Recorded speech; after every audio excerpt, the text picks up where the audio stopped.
ചൂച്ചിറ പ്രാർത്ഥിച്ച് ക്ലാസ് ആരംഭിക്കുന്നു. സ്വർഗത്തിലെ ഞങ്ങളുടെ അൻപാർന്ന പരിശുദ്ധ നല്ല കർത്താവേ, നല്ല അവസരങ്ങൾക്കായി ഞങ്ങൾ അങ്ങേക്ക് നന്ദി പറയുകയാണ്. വിലപ്പെട്ട കർത്തൃഭ്യത്തിനായി കഴിഞ്ഞ ദിവസങ്ങളിൽ ശരീരത്തിൽ വളരെ ക്ഷീണിതനായി ഭാരപ്പെട്ടുവെങ്കിലും അതിവേഗം ഓടുന്ന വചനം അയച്ച് സമ്പൂർണ്ണമായ വിടുതലും ആശ്വാസവും സൗഖ്യത്തോടെ നൽകിയതിനായി സ്തോത്രം ചെയ്യുന്നു. ദൈവവചന പഠനത്തോടുള്ള ബന്ധത്തിൽ ഇന്ന് രാത്രിയിൽ ഞങ്ങൾ അങ്ങയുടെ സന്നിധിയിൽ കടന്നു വരികയാണ്. ഏതാനും ആത്മാവിനാൽ ദൈവവചനം എഴുതിയോ അതേ ആത്മാവിനാൽ ദൈവവചനം പഠിപ്പിക്കുവാൻ വിലപ്പെട്ട അഭിഷേകത്തിന് അവിടുന്ന് ഒരുക്കണമേ. ഗ്രഹിക്കുവാൻ തക്ക ജ്ഞാനം ഞങ്ങൾക്ക് നൽകണമേ. പ്രത്യേകിച്ച് ഹല്ലേലൂയ മീഡിയയിലൂടെ ഈ പ്രവർത്തനങ്ങളിലൂടെ ഞങ്ങൾക്ക് ദൈവവചനം പഠിക്കുവാൻ അവസരം ഒരുക്കിയ വിലപ്പെട്ട ദൈവത്തിനെയും കുടുംബത്തെയും ഓർക്കുന്നു.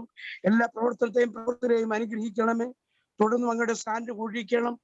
അങ്ങയുടെ നാമമഹത്വത്തിനായി തീരും. പ്രാർത്ഥന കേട്ടതിനായി നന്ദി, യേശുവിൻ നാമത്തിൽ തന്നെ. ആമേൻ. പ്രത്യേക നന്ദി പറയുന്നു. കർത്താവ് ധാരാളമായി അനുഗ്രഹിക്കട്ടെ. നമുക്ക് എല്ലാവരും അറിഞ്ഞതുപോലെ കർത്താവിന്റെ ദാസൻ ഡോക്ടർ ബാബു ജോൺ വേട്ടമല കഴിഞ്ഞ ദിവസങ്ങളിൽ ശാരീരികമായ പ്രയാസങ്ങളിലൂടെ കടന്നു പോവുകയായിരുന്നു. അദ്ദേഹം തുടർച്ചയായി ചില ദിവസങ്ങൾ ഹോസ്പിറ്റലിൽ അഡ്മിറ്റ് ആയിരുന്നു. ചില മൈനർ ആണെങ്കിലും ചില സർജറികൾക്ക് അദ്ദേഹം വിധേയനാകേണ്ടി വന്നു.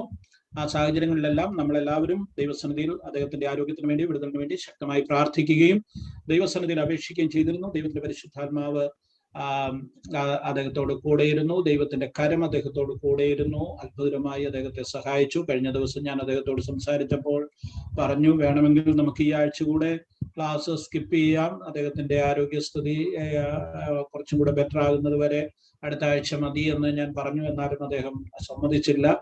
കാരണം നമ്മളുടെ ഈ വളരെ നല്ല ഒരു ഫ്ലോയിൽ വന്നിരിക്കുന്നത് കൊണ്ട് അത് ഇടയ്ക്ക് വെച്ച് മുറിഞ്ഞു പോകാതിരിക്കേണ്ടതിന് വളരെ ശ്രദ്ധയോടുകൂടെ അദ്ദേഹം അതീവമായ താല്പര്യത്തോടുകൂടെ ഈ ക്ലാസ്സിനോടുള്ള നമ്മളോടൊക്കെയുള്ള താല്പര്യം കൊണ്ട് അദ്ദേഹം ശരീരത്തിൽ ക്ഷീണിതനാണെങ്കിലും നമ്മളോടുകൂടി ആയിരിക്കുന്നു. കർത്താവ് ധാരാളമായി അദ്ദേഹത്തെ അനുഗ്രഹിക്കട്ടെ, ബലപ്പെടുത്തട്ടെ, സൗഖ്യമാക്കട്ടെ. പൂർണ്ണ ആരോഗ്യവാനായി, പൂർണ്ണ ബലമുള്ളവനായി ദൈവ ശക്തിയോടുകൂടെ ദൈവവചനത്തിന്റെ വെളിപ്പാടുകൾ നമുക്ക് നൽകുവാൻ കർത്താവിന്റെ ദാസനെ കരങ്ങളെടുത്ത് ഉപയോഗിക്കട്ടെ. നിങ്ങൾക്ക് എല്ലാവർക്കും വേണ്ടി ധാരാളമായി അദ്ദേഹത്തെ അനുഗ്രഹിക്കട്ടെ. തുടർന്ന് നമ്മുടെ ക്ലാസ് കണ്ടിന്യൂ ചെയ്യുകയാണ്. സാറിന്റെ സമയം ഇന്ന് നമ്മളെ നേരത്തെ പോലെ പൂർണ്ണ സമയം അദ്ദേഹത്തിന് സാധിക്കുന്നില്ലെങ്കിൽ സാറിന്റെ ആരോഗ്യത്തിനനുസരിച്ച് ഏത് സമയത്തും ഇത് വൈൻഡപ്പ് ചെയ്യുന്നതിനുള്ള സ്വാതന്ത്ര്യമുണ്ട്. അത് ഞങ്ങൾക്ക് എല്ലാവർക്കും ആ സാഹചര്യം മനസ്സിലാകുന്നതാണ്. അതുകൊണ്ട് സാറിന്റെ പൂർണ്ണ നിയന്ത്രണത്തിലും താല്പര്യത്തിനും അനുസരിച്ചും ആരോഗ്യത്തിനനുസരിച്ചും കാര്യങ്ങൾ മുന്നോട്ട് കൊണ്ടുപോകുന്നതിന് പൂർണ്ണമായ സ്വാതന്ത്ര്യമുണ്ട്. ഒരിക്കൽ കൂടെ നമുക്ക് എല്ലാവർക്കും കരങ്ങളെ തട്ടി അദ്ദേഹത്തെ സ്വാഗതം ചെയ്യാം.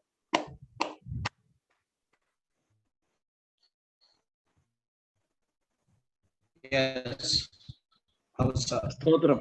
സകല ലോകത്തിന്റെ രാജാവ്, എന്റെ കർത്താവുമായ നമ്മുടെ ദൈവം വാഴ്ത്തപ്പെട്ടവൻ.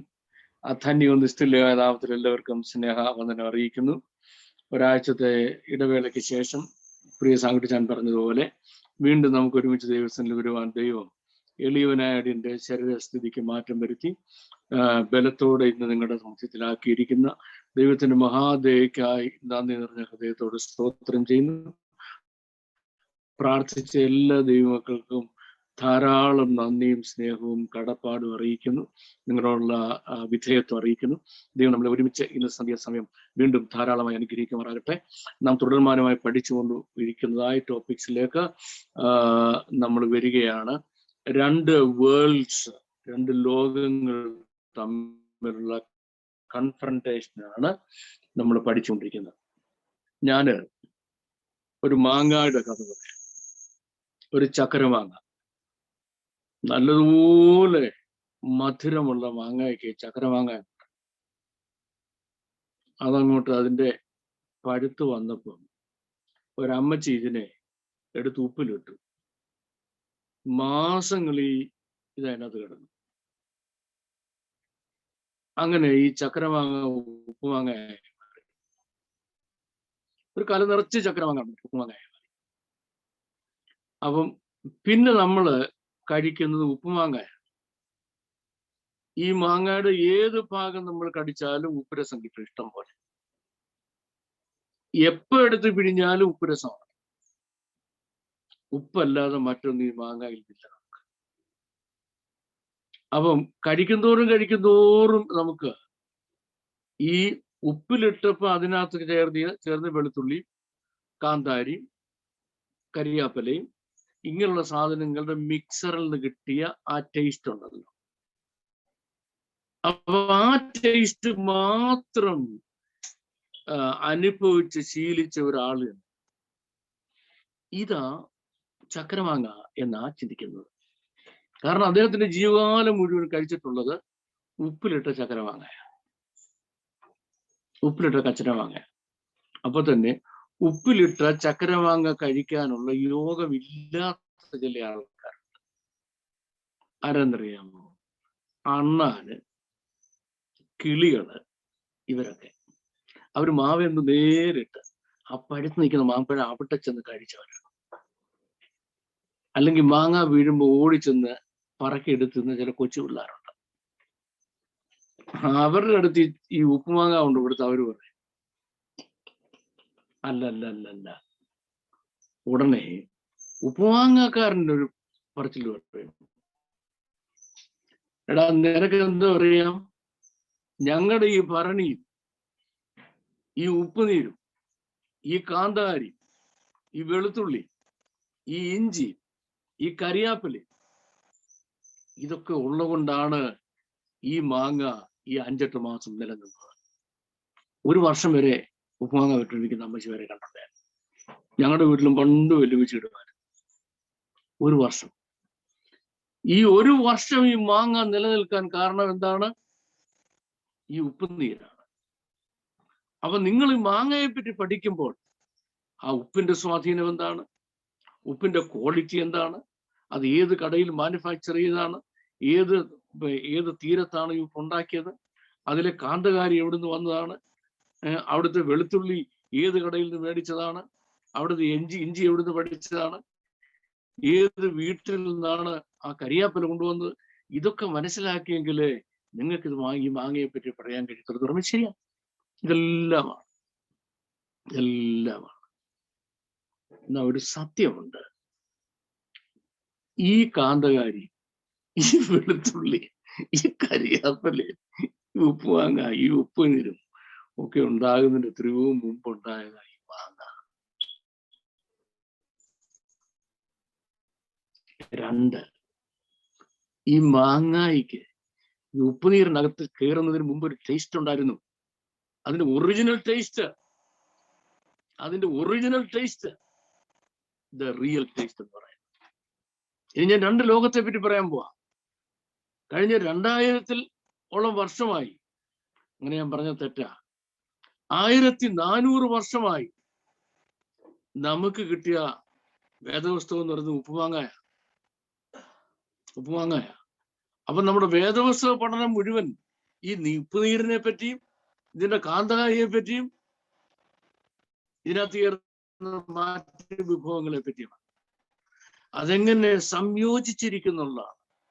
കാന്താരി ഇത്ര ആണെന്നുണ്ടെങ്കിൽ കരിയാപ്പല ഇത്ര ആയിരിക്കണം, അപ്പൊ മറ്റേ സാധനം ഇത്ര ആയിരിക്കണം, ഓരോന്നും എന്തായിരിക്കണം, അതിന്റെ കോമ്പിനേഷൻസ്, അതിന്റെ വർക്കബിലിറ്റി, അതെങ്ങനെ അലിഞ്ഞു ചേർന്നിരിക്കുന്നു, ഇതിനെപ്പറ്റിയൊക്കെ നമ്മുടെ പഠനം കഴിഞ്ഞ 1600 വർഷമായി. എന്തിനെ പറ്റി പഠിച്ചിട്ടില്ല? റിയൽ മാംഗോ എന്താണ്, അതിന്റെ ഒറിജിനൽ ടേസ്റ്റ് എന്താണ്, അത് നമുക്ക് അറിയത്തില്ല. നമുക്ക് കിട്ടിയ വേദപുസ്തകം എന്ന് പറയുന്നത്, നമ്മുടെ വേദപുസ്തക പഠനം എന്ന് പറയുന്നത് ഗ്രീക്ക് എന്ന ഉപ്പുനീരിൽ പിക്കിൾഡ് ചെയ്ത വേദപുസ്തകമാണ്. Our Bible is pickled in Greek language, in Greek culture, in Greek religion, and in Greek philosophy, Greek way of life. അതിനകത്ത് പിക്കിൾ ചെയ്ത ഒരു വേദപുസ്തകം നമ്മുടെ കയ്യിൽ ഇരിക്കുന്നത്. ഇതിനപ്പുറം നമ്മൾ കണ്ടിട്ടില്ല. ഗ്രീക്ക് ഇല്ലാത്തൊരു ബൈബിൾ നമ്മൾ കണ്ടിട്ടില്ല. നമുക്ക് അതിനെപ്പറ്റി അറിയത്തുമില്ല, നമ്മളോട് ആരും പറഞ്ഞിട്ടുമില്ല, നമ്മളോട്ട് കേട്ടിട്ടുമില്ല. നമുക്ക് വാ തുറന്ന ഗ്രീക്ക് വരത്തുള്ളൂ. ഞാന് ഇങ്ങനെ പറയുമ്പോ ചിലർ വിചാരിക്കും, ബാബു സാറിന് ഗ്രീക്കിനോട് എന്താ ഇത്ര ദേഷ്യം? ശരിയാ, എനിക്ക് ഗ്രീക്കിനോട് എന്താ ദേഷ്യം? ഗ്രീക്ക് എന്നോട് വല്ലതും ചെയ്തു? ഇനി അഥവാ ചെയ്തിട്ടുണ്ട്, ഉപകാരമേ ചെയ്തിട്ടുണ്ട്. എൻ്റെ കൂടെ 2-3 ഗ്രീക്കുകാർ ജോലി ചെയ്തിട്ടുണ്ടായിരുന്നു, നല്ല പിള്ളേർ.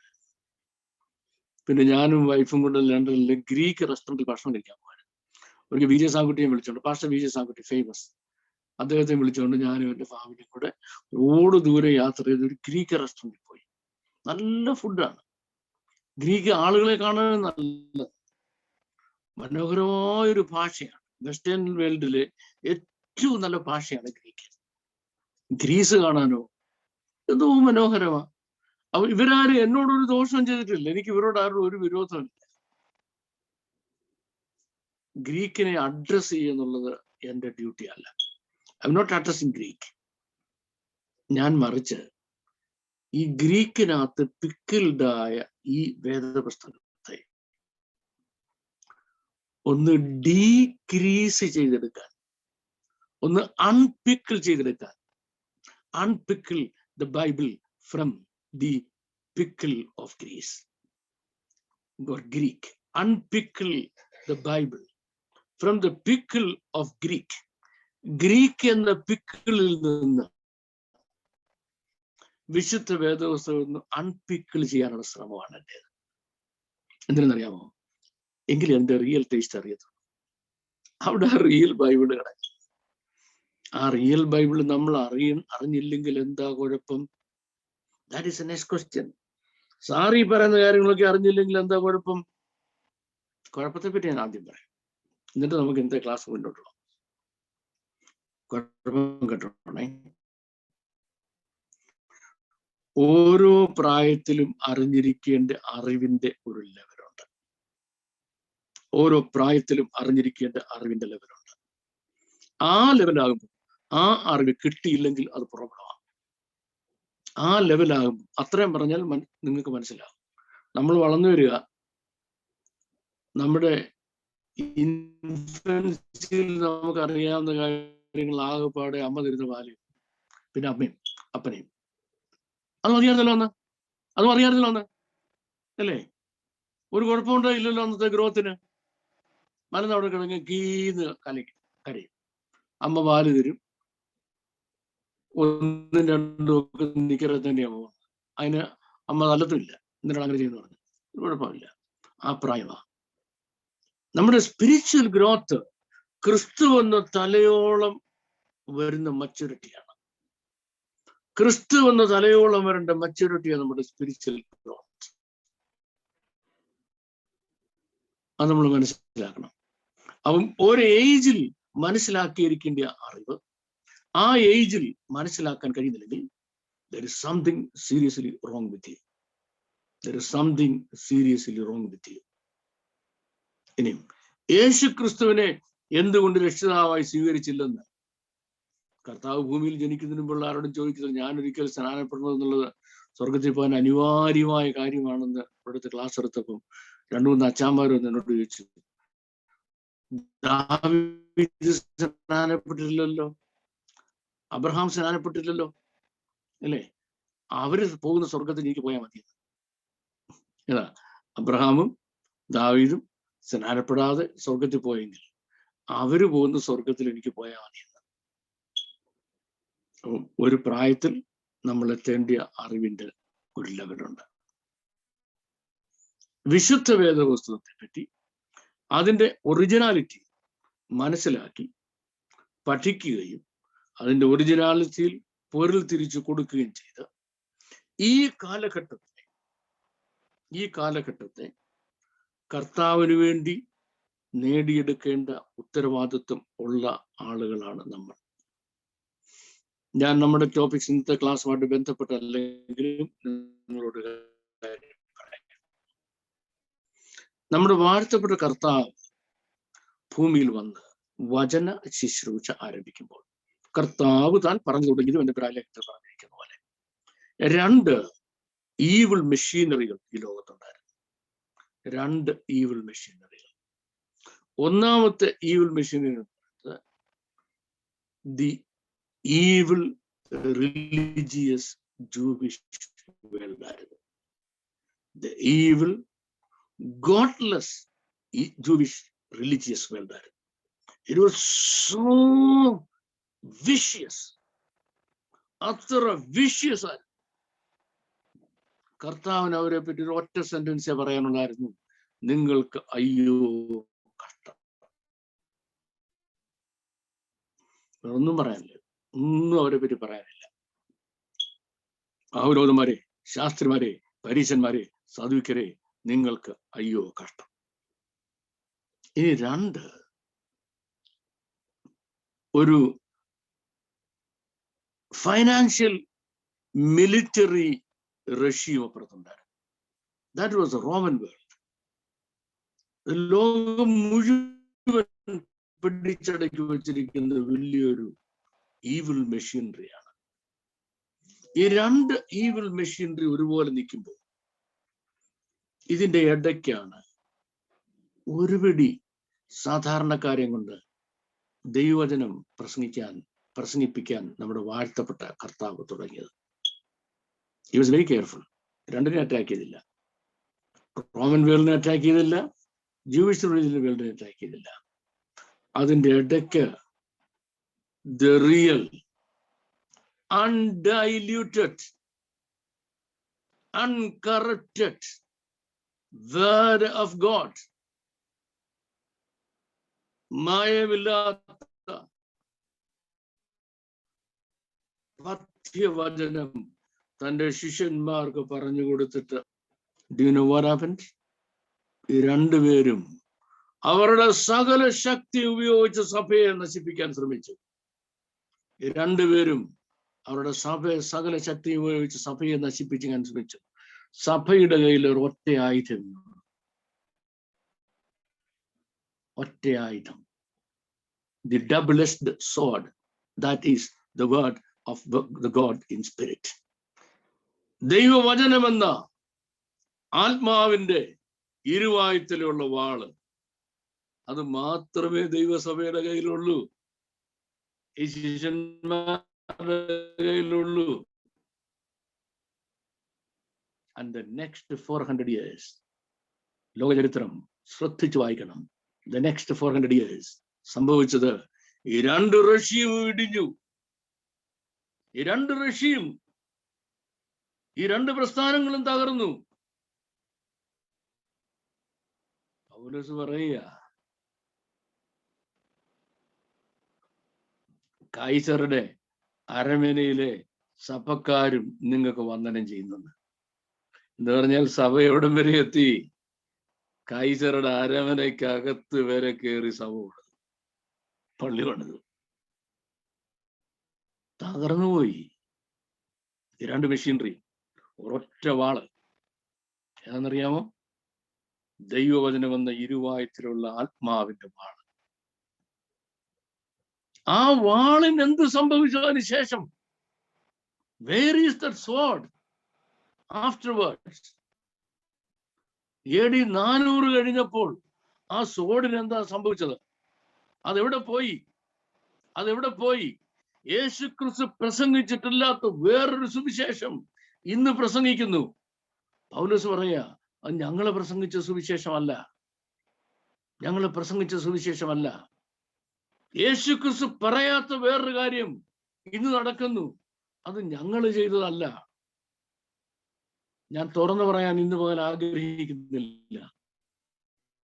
കാരണം നിങ്ങൾ മുഴുവൻ പേരും ഹേർട്ടാകും.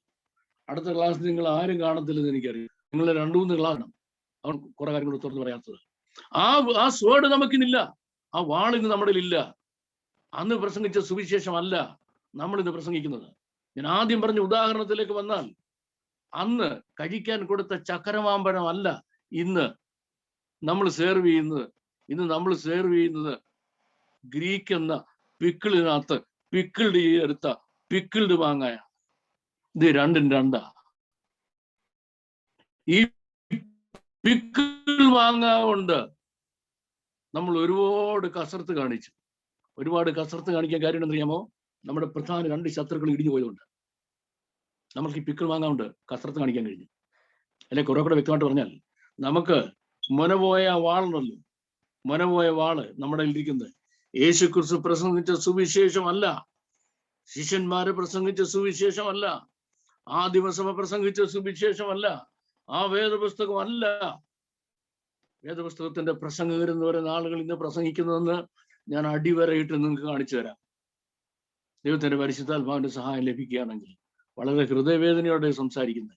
ചാങ്കുട്ടി ഞാൻ എന്നോട് പറഞ്ഞു, ബാബു സാറിന് തീരെ വയ്യല്ലോ, നമുക്ക് ഒരാഴ്ച കൂടെ പോസ്റ്റ്പോൺ ചെയ്യാമല്ലോ എന്ന്. വേണ്ട, ഇന്ന് തന്നെ ക്ലാസ് എടുക്കണമെന്ന് ഞാൻ പറയാൻ കാരണം, ഇതൊക്കെ പറയാതിരിക്കാൻ പറ്റത്തില്ല. കാര്യം ദൈവം തന്ന് തിരിച്ചു തന്ന ആയുസിന്റെ ഓരോ നിമിഷവും എന്നെ സംബന്ധിച്ചോളം വലുതാണ്. നിങ്ങൾക്കറിയാമല്ലോ, മരിച്ചുപോയി എന്ന DNAR എഴുതി മണ്ടയ്ക്ക് മരണ സർട്ടിഫിക്കറ്റ് എഴുതി വെച്ച മനുഷ്യനായിരിക്കുന്നത്. ജീവനിലേക്ക് തിരികെ കൊണ്ടുവന്നത് കൊച്ചു വർത്താനം പറഞ്ഞും തമാശ പറഞ്ഞും ആളുകളെ ചിരിപ്പിച്ച് സമയം കളയാനല്ല, ഗൗരവവേറെ വചന വെളിപ്പാട് നിങ്ങൾക്ക് തരുന്നതിന് വേണ്ടിയാണ്. So let's come back. ആ വാളിന് എന്ത് സംഭവിച്ചു? ഇന്ന് ആ വാളിന്റെ ആവശ്യമുണ്ടോ? യേശു ക്രിസ്തു പറഞ്ഞ, കർത്താവ് തന്നെ പറഞ്ഞു തുടങ്ങിയ ആ വചനത്തിന്റെ ആവശ്യം എന്തുവാ? What is the need of the അവർ? ഇന്ന് ലോകം രണ്ട് ഈവിൾ മെഷീനറിയുടെ, രണ്ട് ഈവിൾ റെജീമിന്റെ ഇടയ്ക്ക് നിൽക്കുക. ഒന്ന് ഒരു evil religious world. Evil religious world എന്താ അതിന്റെ പവർ എന്നറിയാമോ? ലോകത്തിലെ ഏറ്റവും വലിയ സൈനിക ശക്തി എന്ന് കഴിഞ്ഞ ചില പതിറ്റാണ്ടുകളായി ലോകം ദുരഭിമാനം കൊണ്ടിരുന്ന നോർത്ത് അറ്റ്ലാന്റിക് ട്രീറ്റി ഓർഗനൈസേഷൻ നാറ്റോയെ മുട്ടുമടക്കി മൂക്കുകൊണ്ട് ഇച്ഛ എഴുതിക്കാൻ അവർക്ക് കഴിഞ്ഞു. അതാ ഈ റിലീജിയസ് മെഷീനറിയുടെ പവർ. അതിനെ തൊടാൻ ആർക്കും കഴിയത്തില്ല. അതിനെ തൊടാൻ ആർക്കും കഴിയത്തില്ല. That is number one. The other is നിങ്ങളത് ശ്രദ്ധിച്ചിട്ടുണ്ടോ എന്ന് എനിക്കറിയത്തില്ല. വേൾഡിന്റെ ഫൈനാൻഷ്യൽ അല്ലെങ്കിൽ സ്റ്റോക്സ് ആൻഡ് ഷെയർസിന്റെ ക്യാപിറ്റലായി ഇപ്പം പാരീസ് മാറിയിരിക്കുക. നേരത്തെ ലണ്ടൻ, പാരീസ് മാറിയിരിക്കുക. അവിടെ വലിയൊരു ഗോൾഡൻ കാഫിനെ ഉണ്ടാക്കി വെച്ചിരിക്കുക. Stocks and shares capital. എന്തിന്? ഗോൾഡൻ കാഫ്, സ്വർണ്ണക്കാളയെ. സ്വർണ്ണക്കാളുടെ ആരാധന എവിടെ തുടങ്ങിയത്? തുടങ്ങിയതോ ഈജിപ്തിൽ തുടങ്ങിയതാ. അതുമുതൽ ലോകത്തിന്റെ ഓരോ ഭാഗത്തും വഷളത്വം പ്രകലമാകുമ്പോൾ കാളക്കുട്ടിയുടെ ആരാധന. ശ്രദ്ധിച്ച് ചരിത്രം നോക്കിയാൽ നമുക്ക് പഠിക്കാൻ കഴിയുന്ന കാര്യമാണ്. ഒരു വലിയ financial empire, massive financial empire, അത് വേറൊരു ഭാഗത്ത് പ്രബലമായിക്കൊണ്ടിരിക്കുക. ലോകത്ത് ഇന്ന് വരെ പ്രബലമാകാൻ കഴിയാത്ത രീതിയിൽ ഒരു ഫൈനാൻഷ്യൽ എംപയർ, ഒരു ക്യാപിറ്റലിസ്റ്റിക് എംപയർ പ്രബലമായിക്കൊണ്ടിരിക്കുക. രണ്ട് ലോകങ്ങളുടെ കാര്യം ഞാൻ പറഞ്ഞു. ഈ രണ്ട് ലോകങ്ങളുടെ ഇടയിൽ നിൽക്കുന്ന ഒരു ചെറിയ സമൂഹമുണ്ട്. അതാ ദൈവസഭ. ഇന്ന് അവരെങ്ങനെ നിൽക്കുന്നത്? ആയുധമില്ല, അടരാടുവാൻ. എന്തു പറ്റി നിന്റെ വാളിന്? ശൗലിന്റെ കാലത്തെ പറ്റി പറയുന്നത്, ഇസ്രയേലിൽ കൊല്ലന്മാരില്ല. ഇസ്രയേലിൽ കൊല്ലന്മാരില്ല. എന്തിനുള്ള കൊല്ലന്മാരില്ല? യുദ്ധാപകരണങ്ങൾ ഉണ്ടാക്കി കൊടുക്കാനുള്ള കൊല്ലന്മാരില്ല. ആകപ്പാടെ കൃഷി ഉപകരണങ്ങൾ അത് കാച്ചി കൊടുക്കുന്നതിനുള്ള 2-3 കൊല്ലന്മാരെ ഇസ്രയേലിലുള്ളൂ. ഇസ്രയേലിൽ കൊല്ലന്മാരില്ലെന്ന് മനസ്സിലായോ? ഒന്ന്, ഞാൻ ആദ്യം പറഞ്ഞ ഈവിൾ റിലീജിയസ് റെഷീം, അത് ഉയർത്തുന്ന ചോദ്യങ്ങൾക്ക് മുമ്പിൽ വിശുദ്ധ വേദപുസ്തകത്തിൽ നിന്ന് വിശുദ്ധ തിരുവെഴുത്തുകൾ ഇങ്ങനെ പറയുന്നു എന്ന് വ്യക്തമായി പൊരുൾ തിരിച്ചു കൊടുക്കാൻ കഴിവുള്ള ഒരൊറ്റ ഒരുത്തനുമില്ലാതെ കുറെ സംവാദക്കാരിരിക്കുക. സ്നേഹ സംവാദം. നമ്മുടെ മുസ്ലിം സഹോദരങ്ങളുമായി നമുക്കൊരു സ്നേഹ സംവാദം. അവന്റെ കയ്യിൽ നിന്ന് കിട്ടുന്നെല്ലാം മേടിച്ചോണ്ടെങ്കിൽ പോരും. നല്ല ഹീറാവന്മാർ കൊടുക്കുന്നത് അത് മേടിച്ച് തൂത്തോണ്ടെങ്കിൽ പോരും. മര്യാദയ്ക്ക് വീട്ടിലിരുന്നെങ്കിൽ ദൈവക്കെങ്കിലും അവമാനം ഉണ്ടാകത്തില്ല. അത് ഒരു ഭാഗത്ത് നടക്കുന്നത്. വാളില്ലാത്തവൻ ആയുധം യുദ്ധത്തിന് പോവുക. വാളില്ലാത്തവൻ യുദ്ധത്തിന് പോവുക. എന്താ വാളില്ലെന്ന് പറഞ്ഞത്? ഈ ഉപ്പ് വാങ്ങാനും കള. ഈ റിയൽ ചക്കര മാങ്ങായുണ്ടല്ലോ, അതെന്താന്ന് കണ്ടിട്ടില്ലെങ്കിൽ മാങ്ങാട് ഗുണം അങ്ങോട്ട് പോകരുത്. ഇനി അടുത്തത്, ഫൈനാൻഷ്യൽ വേൾഡിനെ നിയന്ത്രിക്കുന്ന ഗവൺമെന്റുകളുടെ പിന്നിൽ ചില സമൂഹങ്ങളുണ്ട്. അവരുടെ രാവിലെ പ്രയർ ബ്രേക്ക്ഫാസ്റ്റ് കഴിഞ്ഞിട്ടാണ് ആ രാജ്യത്തിന്റെ ഭരണാധികാരികൾ അന്ന് എന്തോ ചെയ്യണമെന്ന് തീരുമാനിക്കുന്നത്. കുറെ കൂടെ പൊളിച്ചെന്ന് പറയാം, അമേരിക്കൻ പ്രസിഡന്റ് ഓരോ ദിവസവും എന്ത് ചെയ്യണമെന്ന് തീരുമാനിക്കുന്ന രാവിലത്തെ പ്രയർ ബ്രേക്ക്ഫാസ്റ്റ് കഴിഞ്ഞിട്ടാ. രാവിലത്തെ പ്രയർ ബ്രേക്ക്ഫാസ്റ്റ് കഴിഞ്ഞ് ബിൽ ക്ലിന്റൺ പ്രസിഡന്റ് ആയിരിക്കുന്ന കാലത്ത് ബിൽ ക്ലിന്റന്റെ പ്രയർ ബ്രേക്ക്ഫാസ്റ്റിൽ ബിൽ ക്ലിന്റനെ നിയന്ത്രിച്ചിരുന്ന ആളുകളായിരുന്നു ഫിലിപ്പിയാൻസിയും നമ്മുടെ ഇന്ത്യയിലെ മദർ തെരേസയും. കഴിഞ്ഞ ദിവസം കർത്താവിൽ നിദ്ര പ്രാപിച്ച അനുഗ്രഹീത ദൈവദാസൻ രവി സക്കറിയായൊക്കെ അവരൊക്കെ നിയന്ത്രിച്ചൊരു കാലം ഉണ്ടായിരുന്നു. അവരൊക്കെ അമേരിക്കൻ പ്രസിഡന്റുമാരെ നിയന്ത്രിച്ചൊരു കാലം ഉണ്ടായിരുന്നു. പോളിസി എടുക്കുന്നതിന് മുൻപേ ഇങ്ങനെ പാടുള്ളൂ, ഇങ്ങനെ പാടില്ലെന്ന്. മാർഗരറ്റ് താച്ചറെ നിയന്ത്രിച്ചൊരു കാലം ഉണ്ടായിരുന്നു. ലോകത്തിലെ ഉന്നതന്മാരെ ഭക്തന്മാരെ നിയന്ത്രിച്ചൊരു കാലം ഉണ്ടായിരുന്നു വെസ്റ്റേൺ വേൾഡിൽ. എൻ്റെ അധ്യാപകനായ ഡോക്ടർ അയ്യപ്പ പണിക്കരുടെ മനോഹരമായ ഒരു കവിതയിൽ ഇങ്ങനെ പറഞ്ഞിട്ടുണ്ട്, പഴയ പ്രതിനായകന്റെ സ്ഥാനത്ത് ഇന്ന് പുതിയ കോമാളി വന്ന് എത്തി നോക്കിയിടുന്നു. പഴയ പ്രതിനായകന്റെ സ്ഥാനത്ത് ഇന്ന് പുതിയ കോമാളി വന്ന് എത്തി നോക്കിയിടുന്നു. അന്ന് പ്രതിനായകന്മാരുണ്ടായിരുന്നു. ഇന്ന് വചനം എന്താണെന്നറിയാമേത്ത കോമാളികളുണ്ട്. അവരാ വന്ന് അമേരിക്കൻ പ്രസിഡന്റിനെയും ഇങ്ങനെയുള്ള ആളുകൾക്ക് ഉപദേശം പറഞ്ഞു കൊടുക്കുന്നത്. അവരുടെ ഉപദേശം കേട്ടാൽ ലോകം എങ്ങോട്ട് പോകുന്നുള്ളത് ഇപ്പൊ നമ്മൾ കണ്ടുകൊണ്ടിരിക്കുക. അവരുടെ ഉപദേശത്തിന് മുമ്പിൽ ലോകം എങ്ങോട്ടാ പോകുന്നില്ല ഇപ്പൊ നമ്മൾ കണ്ടുകൊണ്ടിരിക്കുക. ഈ രണ്ട് മെഷീനറിയുടെ റെഷീംസിന്റെ ഇടയ്ക്ക് നിൽക്കുക ദൈവമക്കൾ. എങ്ങനെയാ നിൽക്കുന്നത്? Without the real sort. ഒരു കാലത്ത് ദൈവജനമെന്ന ആത്മാവിന്റെ ഇരുവായത്തിലുള്ള വാളുകൊണ്ട് സാമ്രാജ്യങ്ങളെ, രാജ്യങ്ങളെ, ഭരണകൂടങ്ങളെ, മതവിശ്വാസങ്ങളെ, ഈവിൽ മെഷീനറിനെ ഒന്നൊന്നായി അരിഞ്ഞു വീഴ്ത്തി ദൈവത്തിന്റെ രാജ്യം സ്ഥാപിച്ച ഇടത്ത് ഇന്ന് നാം നോക്കുകുത്തികളായി മാറാനുള്ള ഒരൊറ്റ കാരണം നമ്മുടെ ഈ ഗ്രീക്ക് എന്ന പിക്കിളിനകത്തിട്ട ഈ സാധനമേ ഉള്ളൂ. ഏതില്ല? The real word of God ഇല്ല. The real word of God ഇല്ല. അതിന് നമ്മൾ എന്താ ചെയ്യേണ്ടത്? തിരികെ പോണം. എങ്ങോട്ട് പോണം? എന്തുവാ പറ്റിയത് നമ്മുടെ ചക്രമാങ്ങായിക്ക്? ഉപ്പുമാങ്ങ കച്ചവടക്കാർ പറയുന്നത് ഇതുള്ളതുകൊണ്ടല്ലയോ ഈ മാങ്ങ ഇത്ര നാൾ നിലനിന്നത്. തീർച്ചയായും ആ വാദം ശരിയാണ്. ഇതിലുള്ളതുകൊണ്ടല്ലയോ ലോകം മുഴുവൻ ഈ മാങ്ങ കൊണ്ട് വിൽക്കാൻ കഴിഞ്ഞത്.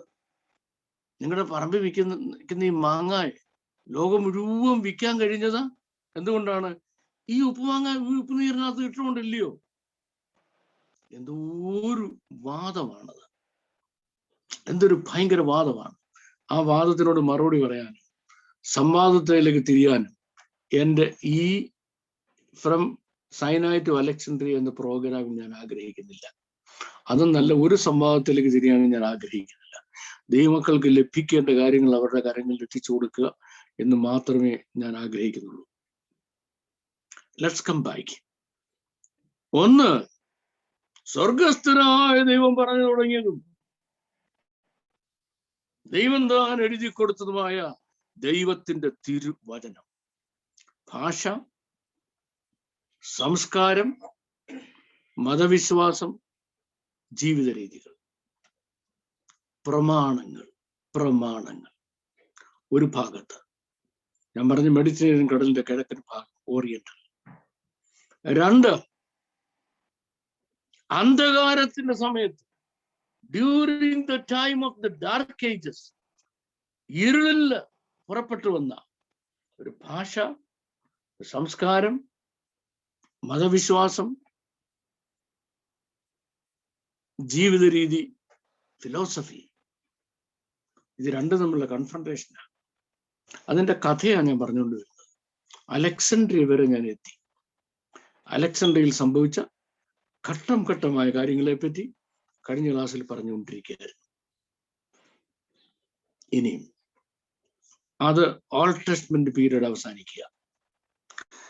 ഓൾഡ് ടെസ്റ്റ്മെന്റ് പീരീഡ് അവസാനം ന്യൂ ടെസ്റ്റ്മെന്റ് പീരീഡിന്റെ ആരംഭവുമായിട്ട് വരുമ്പോൾ അതിൻ്റെ ഇടയ്ക്ക് നിൽക്കുന്ന ഒരു കണക്റ്റിംഗ് പേഴ്സണാലിറ്റി ഉണ്ട്.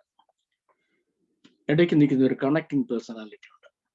ആ കണക്റ്റിംഗ് പേഴ്സണാലിറ്റിയുടെ പേരാണ് ഫിലോ ജുഡിയസ് അലക്സാൻഡ്രസ്. ഫിലോ ജുഡിയസ് അലക്സാൻഡ്രസ് ആണ് ഇതിന് രണ്ടിന്റെയും ഇടയ്ക്ക് നിൽക്കുന്ന ഒരു കണക്റ്റിംഗ് പേഴ്സണാലിറ്റി. ഫിലോ ജുഡിയസ് അലക്സാൻഡ്രസിനെ എനിക്ക് വളരെ ഇഷ്ടമാണെങ്കിൽ എൻ്റെ പ്രസംഗങ്ങളിലോ അല്ലെങ്കിൽ പഠിപ്പീരുകളിലോ ഒക്കെ മാക്സിമം ഞാൻ അദ്ദേഹത്തിന്റെ പേര് പറയാറില്ല. അദ്ദേഹത്തിന്റെ പേര് പറയാത്തതിന്റെ കാരണം, നിങ്ങൾ പെട്ടെന്ന് നെറ്റിൽ പോയി ഫിലോ ജുഡിയസ് അലക്സാൻഡ്രസിനെ നോക്കുമ്പോൾ ഫിലോ ജുഡിയസ് അലക്സാൻഡ്രസിനെ പറ്റി ധാരാളം കാര്യങ്ങൾ നിങ്ങൾക്ക് കിട്ടുന്നത് ഒന്നും നമുക്ക് അക്സെപ്റ്റ് ചെയ്യാൻ കഴിയുന്ന കാര്യങ്ങളല്ല. കാരണം അദ്ദേഹത്തിന്റെ തിയോളജി റോങ് തിയോളജിയാണ്. അദ്ദേഹം ക്രിസ്ത്യൻ തിയോളജിക്ക് ചെയ്ത ദോഷം വളരെ വലുതാണ്. ക്രിസ്ത്യാനിറ്റിക്കല്ല, ക്രിസ്ത്യൻ തിയോളജിക്ക് ചെയ്ത ദോഷം വളരെ വലുതാണ്. അതുകൊണ്ട് ആ ദോഷം നിങ്ങൾ പെട്ടെന്ന് മനസ്സിലാക്കും. അതുകൊണ്ട് തന്നെ ഞാൻ ഫിലോ ജുഡിയസ് അലക്സാൻഡ്രസിനെ പറ്റി സംസാരിക്കാറില്ല. പക്ഷെ ഫിലോ ജുഡിയസ് അലക്സാൻഡ്രസിനെ ഞാൻ പേഴ്സണലായിട്ട് വായിക്കാറുണ്ട്. അതിന്റെ റീസൺ മറ്റൊന്നാണ്. കാരണം നമ്മുടെ വാഴ്ത്തപ്പെട്ട കർത്താവിന് 25 വർഷം മുമ്പ് ജനിച്ച് കർത്താവിന് 30 വർഷത്തിന് ശേഷം മരിച്ച മോസ്റ്റ് സ്കോളർലി ആയ മനുഷ്യനായിരുന്നു ഫിലോ ജുഡിയസ് അലക്സാൻഡ്രസ്. അദ്ദേഹം മോസ്റ്റ് സ്കോളർലി ആയിരുന്നു എന്ന് ഞാൻ നിങ്ങളോട് പറഞ്ഞു.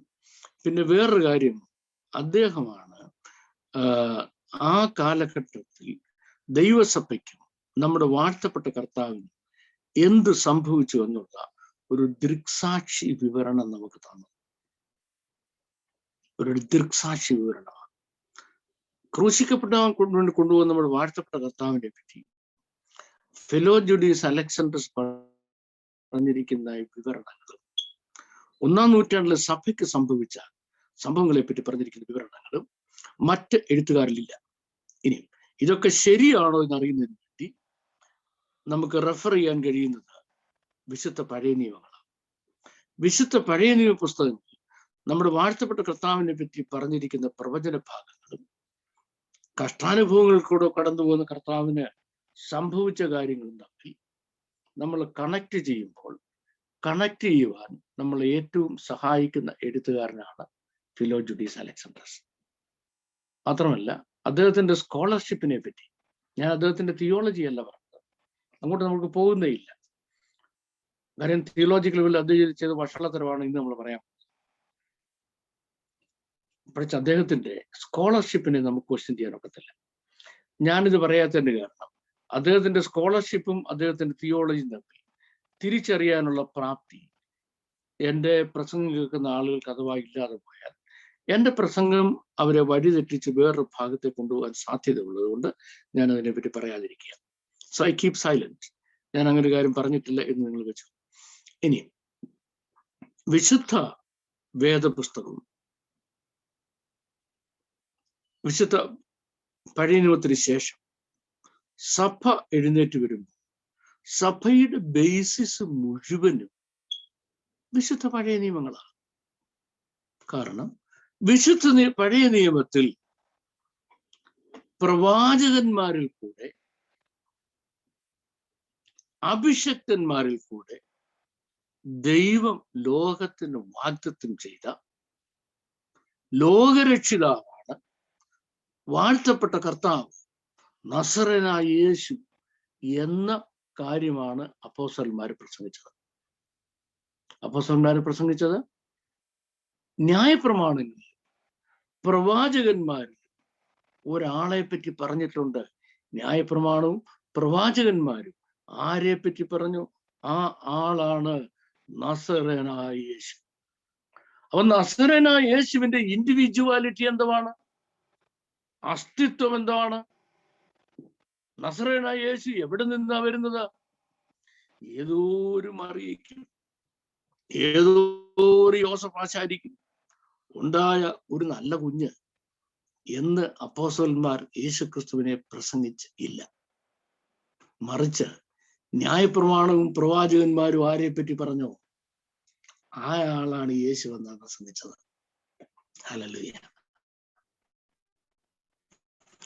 അയാളാണ് യേശു. അയാളാണ് യേശു, നമ്മുടെ വാഴ്ത്തപ്പെട്ട കർത്താവ്. അങ്ങനെ പ്രസംഗിച്ചത്. ആ പ്രശ്നം അങ്ങനെ മുന്നോട്ട് പോവുക. അപ്പോ സാത്താൻ അറിയാം, സാത്താന് മുൻകൂട്ടി അറിയാം ഈ സുവിശേഷം ലോകം മുഴുവൻ പരക്കുമെന്ന്. അപ്പൊ ഈ സുവിശേഷം ലോകം മുഴുവൻ പരക്കുമെന്ന് സാത്താൻ അറിയാവുന്നതുകൊണ്ട്, സാത്താൻ എങ്ങനെ അറിയാമെന്നൊക്കെ കഴിഞ്ഞ ക്ലാസ്സിൽ പറഞ്ഞതാണ്, അറിയാവുന്നതുകൊണ്ട് സാത്താൻ എന്ത് ചെയ്തു? അതിന് സാധ്യതയല്ലോ എല്ലാ ഇടങ്ങളും നേരത്തെ തന്നെ അവന്റെ സ്വാധീനത്തിനകത്താക്കി. അവന്റെ സ്വാധീനത്തിനകത്താക്കി സാധ്യതയുള്ള എല്ലാ സ്ഥലങ്ങളും സാത്താന്റെ പൂർണ്ണ സ്വാധീനത്തിനകത്താക്കി. എന്നിട്ട് എന്തെന്നറിയാമോ? സുവിശേഷം വ്യാപിക്കാൻ തുടങ്ങിയപ്പോഴേക്ക്, 1-ാം നൂറ്റാണ്ടിന്റെ ആരംഭമായപ്പോഴേക്ക് സാത്താൻ എന്ത് അറിയുമോ?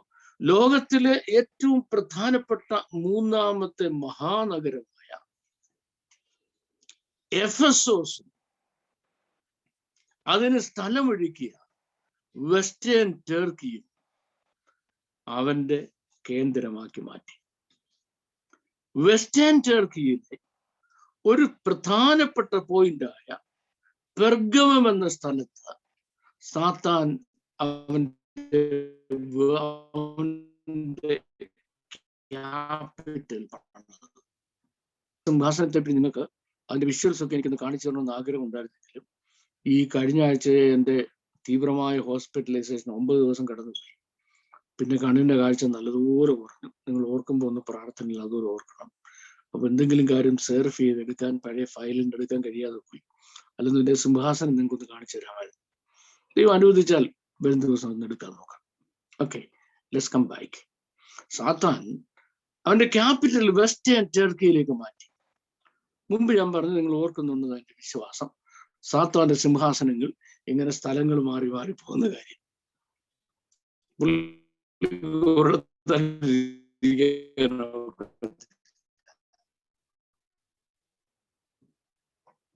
അതിനെപ്പറ്റി ക്ലാസ് എടുക്കാൻ നല്ല രസമാണ്. അതുപോലെ രസമെന്ന് അറിയാം പുള്ളിയുടെ പരിപാടികൾ പഠിക്കാനായിട്ട്. പക്ഷെ പുള്ളിക്ക് അത് കേൾക്കുന്ന ഇഷ്ടമായതുകൊണ്ട്, പുള്ളിയെ രസിപ്പിക്കുന്നുള്ള എൻ്റെ പണി അല്ലാത്തതുകൊണ്ട് ഞാൻ അങ്ങോട്ട് കിടക്കുന്നില്ല. 1-ാം നൂറ്റാണ്ടിൽ ക്രിസ്ത്യാനിറ്റി അതിനെന്താ സംഭവിച്ചത്? ആ സ്ക്രീൻ ഷോയിലേക്ക് ഒന്ന് വന്നാട്ടെ.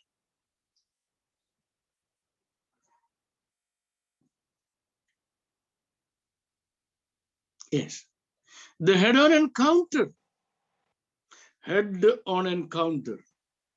between the Christian thinking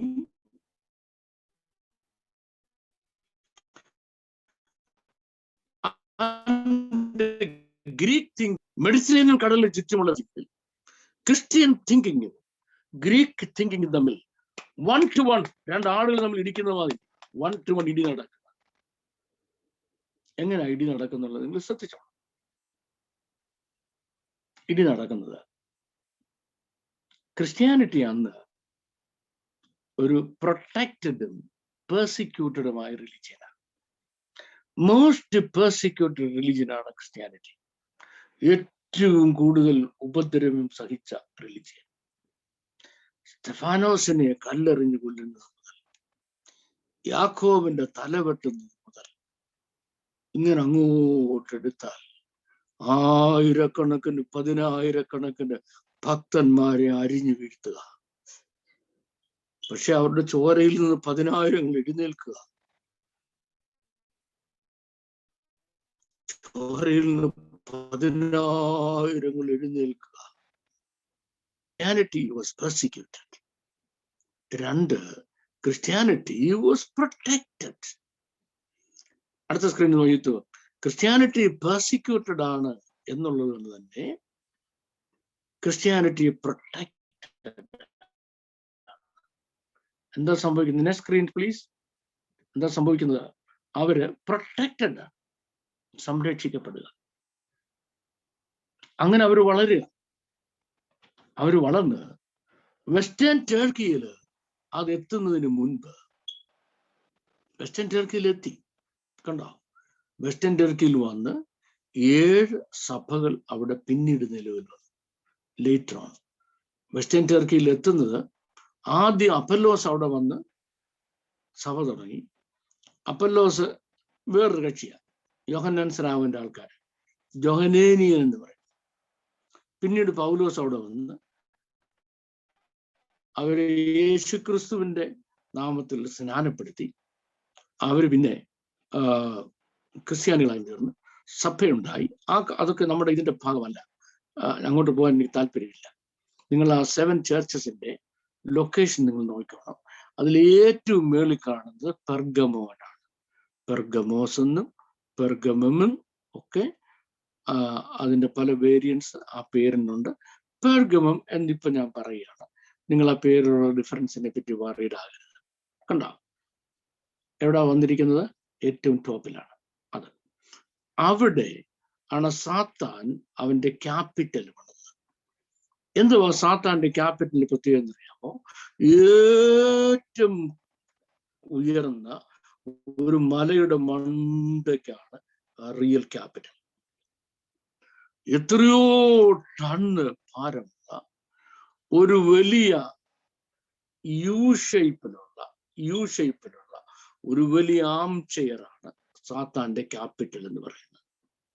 ഒരു കസേരയാണ്, വലിയ യു ഷേപ്പിൽ പണിതിരിക്കുന്ന കല്ലിൽ പണിത ഒരു വലിയ ആം ചെയറാണ് സാത്താന്റെ ക്യാപിറ്റൽ അന്ന്. ആ കസേരയുടെ നടുക്കുന്ന 24 മണിക്കൂറും 24/7 കറുത്ത പുക പൊങ്ങിക്കൊണ്ടിരിക്കും.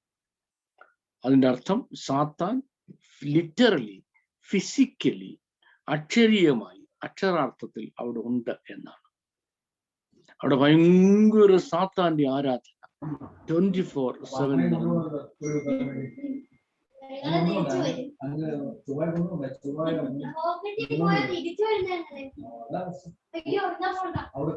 ദയവായി ശ്രദ്ധിക്കുക, എല്ലാവരും അവരുടെ മൈക്ക് ഓഫ് ചെയ്ത് വെക്കണമെന്ന് അപേക്ഷിക്കുന്നു.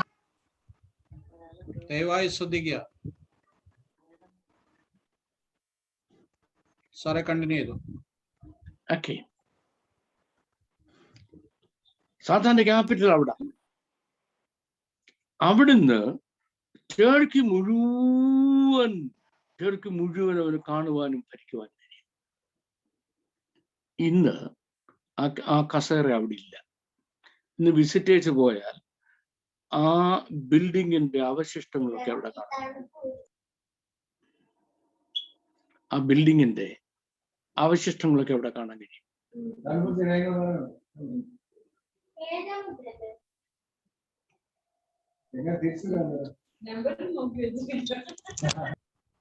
പ്ലീസ്, ക്ലാസ്സിലിരിക്കുന്നവർ ദയവായി ശ്രദ്ധിക്കുക. നിങ്ങളുടെ മൈക്ക് ഓഫ് ചെയ്ത് വെക്കുക. അപശബ്ദങ്ങൾ ഇതിനകത്ത് വരുന്നു. അത് നമ്മുടെ ക്ലാസിന്റെ ഫ്ലോയെ നഷ്ടപ്പെടുത്തുന്നതാണ്. ദയവായി ശ്രദ്ധിക്കുക എല്ലാവരും. ഇതിന്റെ സീരിയസ്നെസ് കളയല്ലേ. ഓക്കെ, സാത്താന്റെ സിംഹാസനത്തെ പറ്റി പറഞ്ഞു.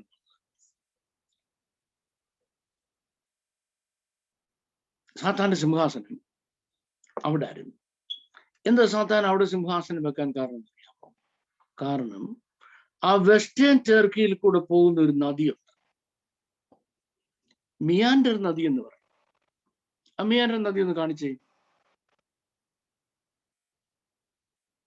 ഇതാണ് മിയാൻഡർ നദി.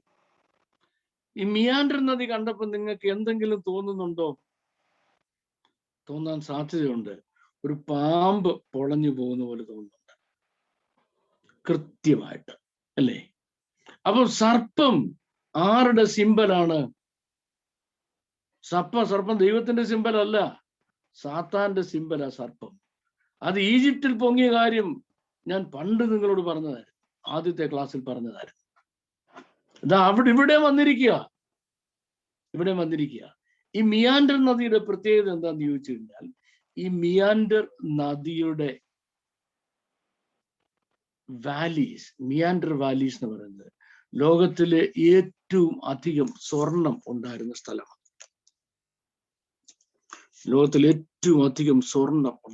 സ്ഥലമാണ്. അതുകൊണ്ട് ഈ വാലിയിലാണ് മണി ആദ്യം ഉണ്ടാകുന്നത്. മണി ആദ്യം ഉണ്ടായി ഈ വാലിയിലാണ്. മണി ആദ്യമായി ഈ വാലിയിൽ ഉണ്ടായി എന്ന് മാത്രമല്ല, ഈ വാലിയിലാണ് ഏറ്റവും മഹാനായിരുന്ന ക്രൊയേഷ്യ എന്ന രാജാവ് ജീവിച്ചിരുന്നത്. ക്രൊയേഷ്യസ് രാജാവാണ് പണം ലോകത്ത് കണ്ടുപിടിച്ചത്. ദ വെൽത്തി ക്രൊയേഷ്യസ് എന്നൊരു പറച്ചിൽ ഇംഗ്ലീഷിലുണ്ട്. എന്ന് പറഞ്ഞാൽ ഇല്ലാത്ത കാശില്ലെന്ന, സകല പണവും കയ്യിലുള്ളത്. അതിന്റെ ഡീറ്റെയിൽസ് ഞാൻ എഴുതിയിരിക്കുന്നു, ഒന്ന് കാണിച്ചു കൊടുത്ത സ്ക്രീനിൽ ഉണ്ടോ?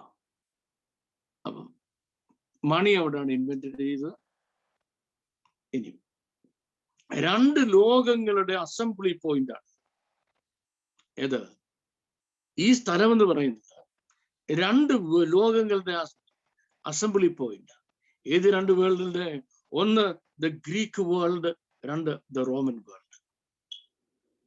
2 ഗോഡ്ലെസ് സിവിലൈസേഷൻസ്, ദൈവമില്ലാത്ത 2 സിവിലൈസേഷൻസ് ഇവിടെ ഒരുമിച്ച് ചേരുക. ഏത് ദൈവമില്ലാത്ത 2 സിവിലൈസേഷൻസ്? ഒന്ന് ദ ഗ്രീക്ക് വേൾഡും 2 ദ റോമൻ വേൾഡ്. നമ്മുടെ നാടൻ ഭാഷയിൽ പറച്ചിലുണ്ട്, ഈനാമ്പീച്ചിക്ക് മരപ്പെട്ടി കൂട്ടം. കേട്ടല്ലോ? ഗ്രീക്കിന് കൂട്ട് കിട്ടി. ആരെ കിട്ടി? റോമിനെ. കാരണം സകല വഷളത്തരങ്ങളുടെയും സകല വൃത്തികളുടെയും, അവരുടെ വൃത്തികൾ നമുക്ക് ക്ലാസ്സിൽ പറയാൻ പറ്റുന്നതല്ല, പക്ഷെ വരുന്ന ക്ലാസ്സുകൾ ഞാൻ പറയാതിരിക്കാനും പറ്റത്തില്ല. അതുകൊണ്ട് പ്രായപൂർത്തിയായവർ മാത്രം ഇരുന്നേച്ചാൽ അവരെ ഞാൻ പ്രതീക്ഷിക്കുന്നുണ്ട്. എനിവേ, അതിന്റെ എന്താ പറയണ്ടേ, ഹോൾസെയിലുകാരാ ഇവർ. 2 പേരും കൂടെ ഒരുമിച്ച് അങ്ങ് ചേർന്നു. 2 പേരും കൂടെ ഒരുമിച്ച് ചേർന്നിട്ട് അവരവിടെ എന്തെല്ലാം പണിതെന്നറിയാമോ? അവിടെ മാസീവ് തിയേറ്റർ ഉണ്ടായി, വലിയ ലൈബ്രറി ഉണ്ടായി, വലിയ സ്റ്റേഡിയം ഉണ്ടായി, ആർട്ട് ഉണ്ടായി, ആർക്കിടെക്ചർ ഉണ്ടായി. ഇനി മാത്രമല്ല, ചൈനയിൽ നിന്നും, ഇന്ത്യയിൽ നിന്നും, ആഫ്രിക്കയിൽ നിന്നും, യൂറോപ്പിൽ നിന്നും, ഈ 4 സ്ഥലങ്ങളിൽ നിന്ന് വരുന്ന റോഡുകളുടെ മീറ്റിംഗ് പോയിന്റ് ആണ് ഞാൻ ഈ പറഞ്ഞ സ്ഥലം. അപ്പൊ എന്തെല്ലാം ഉണ്ടായി? അതിഗംഭീരമായ ട്രേഡ് ഉണ്ടായി. എന്തുകൊണ്ട് ട്രേഡ് വളരാൻ കാരണം? ട്രേഡ് വളരാൻ കാരണം മണി. സാധനങ്ങൾക്ക് പകരം സാധനങ്ങൾ കൊടുത്തു വാങ്ങുന്ന കാലമായിരുന്നു പണ്ട്. ബാർട്ടർ സിസ്റ്റം, അല്ലയോ? 10 കിലോ കപ്പ തൂക്കി കൊടുത്തു കഴിഞ്ഞാൽ 5 ചക്ക കിട്ടുമായിരുന്നു. ഇപ്പൊ കപ്പയും ചുമ്മിക്കൊണ്ട് പോകണം, ചക്കയും കൊണ്ടുവരണം, അല്ലേ? ഇപ്പൊ അതല്ല, മണി വന്നു കഴിഞ്ഞപ്പോൾ ട്രേഡ് ഈസിയായി. 2 ട്രാൻസ്പോർട്ട്. ഈ 4 സ്ഥലങ്ങളിൽ നിന്നും, ഇന്ത്യയിൽ നിന്നും, ചൈനയിൽ നിന്നും, ആഫ്രിക്കയിൽ നിന്നും, യൂറോപ്പിൽ നിന്നും ഒരു റോഡുകൾ, 4 റോഡുകൾ വന്ന് കൂടുക എന്ന് പറയുമ്പോൾ world centre of trade and commerce ആയി. Centre of trade and commerce ആയി. ലോകത്തിലെ ഏറ്റവും വലിയ ലൈബ്രറി അവിടെ പണിയാൻ തീരുമാനിച്ചു. എന്തിന്? എഡ്യൂക്കേറ്റഡ് വേൾഡിനെ ആകർഷിക്കുന്നതിന് വേണ്ടി. അത് മാത്രമാണോ? ആർട്ടും ആർക്കിടെക്ചറും സ്റ്റേഡിയവും ഇത്രയും തിയേറ്ററും ഇത്തരം വന്നു കഴിഞ്ഞപ്പം സകല വഷളത്തരങ്ങളുടെയും അഴിഞ്ഞാട്ടത്തിനാണ് ഇത് മുഴുവനും. സകല വഷളത്തരങ്ങളുടെ അഴിഞ്ഞാട്ടത്തിനാണ് ഈ സ്റ്റേഡിയവും തിയേറ്ററും മുഴുവൻ. കേട്ടല്ലോ? ആരുടെ അനുഗ്രഹം മേളിലുണ്ട്? മറ്റേ പുള്ളിക്കാരന്റെ അനുഗ്രഹം മേളിലുണ്ട്. അനുഗ്രഹം മേളിലുണ്ട്. ആരാ പുള്ളിക്കാരൻ? സാത്താന്റെ അനുഗ്രഹം മേളി നടക്കുക. സാത്താന്റെ അനുഗ്രഹം മേളി നടക്കുന്ന സമയത്ത് അടുത്ത സ്ക്രീൻ ഉണ്ടോ? നമുക്ക് രാകേഷ്, അടുത്ത സ്ക്രീൻ ഉണ്ടോ? ഓക്കെ, ഈ സ്ക്രീനിലെ കാര്യം നിങ്ങൾ പറഞ്ഞ നടന്നുകൊണ്ടിരിക്കുക. ഈ സമയത്താണ് പൗലോസ് അവിടെ വരുന്നതും അവിടെ സഭ സ്ഥാപിക്കുന്നത്.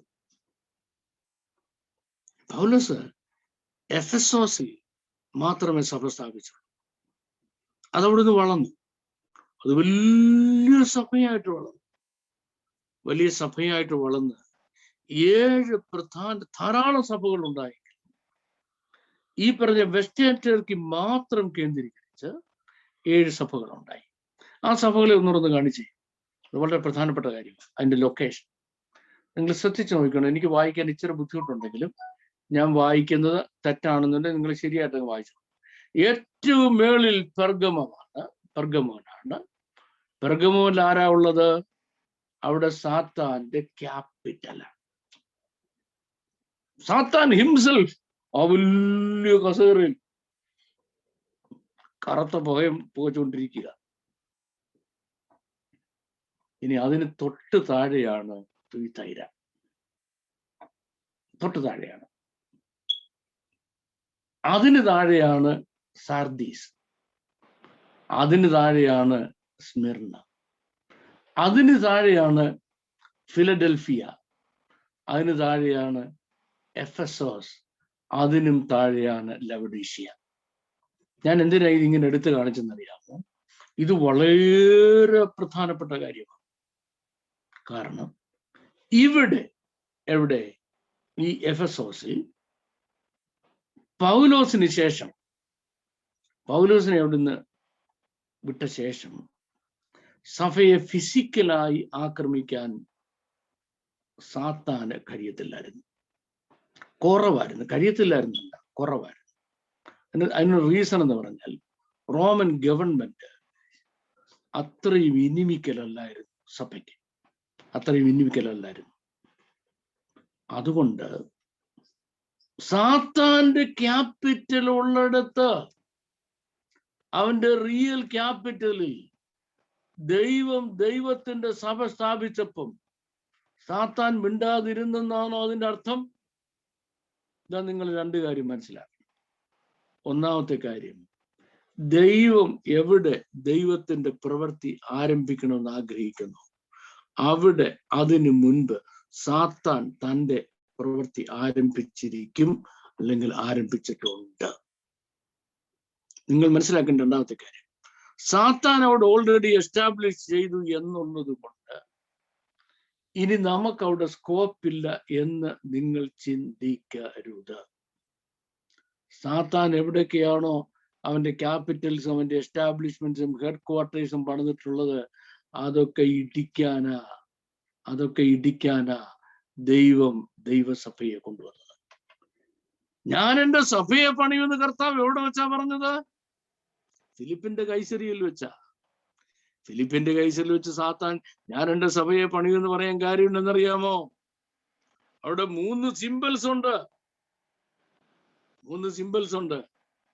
ഒന്ന്, താൻ എന്ന ദൈവത്തിന്റെ വിഗ്രഹവും. 2, ജൂലിയസ് സീസറിന്റെ വിഗ്രഹവും.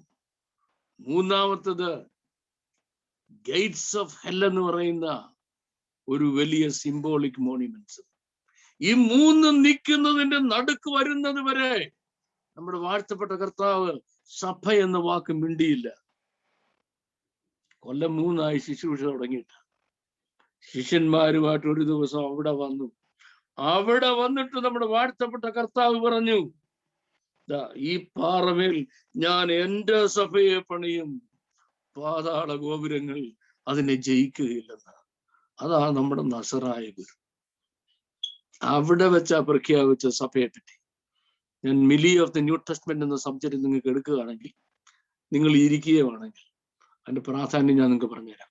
എന്തുകൊണ്ട് അവിടെ വന്നു എന്നുള്ളതും ഈ 3 മോണിമെന്റ്സിന്റെ പ്രാധാന്യം എന്താന്ന് പറഞ്ഞുതരാം. ആ 3 മോണിമെന്റ്സിന്റെ പ്രാധാന്യം എന്താണെന്ന് മനസ്സിലാക്കി കഴിയുമ്പോഴേ ന്യൂ ടെസ്റ്റ്മെന്റ് എന്ന കോൺസെപ്റ്റ് എന്താന്ന് നിങ്ങൾക്ക് ഇവിടെ കിട്ടത്തുള്ളൂ.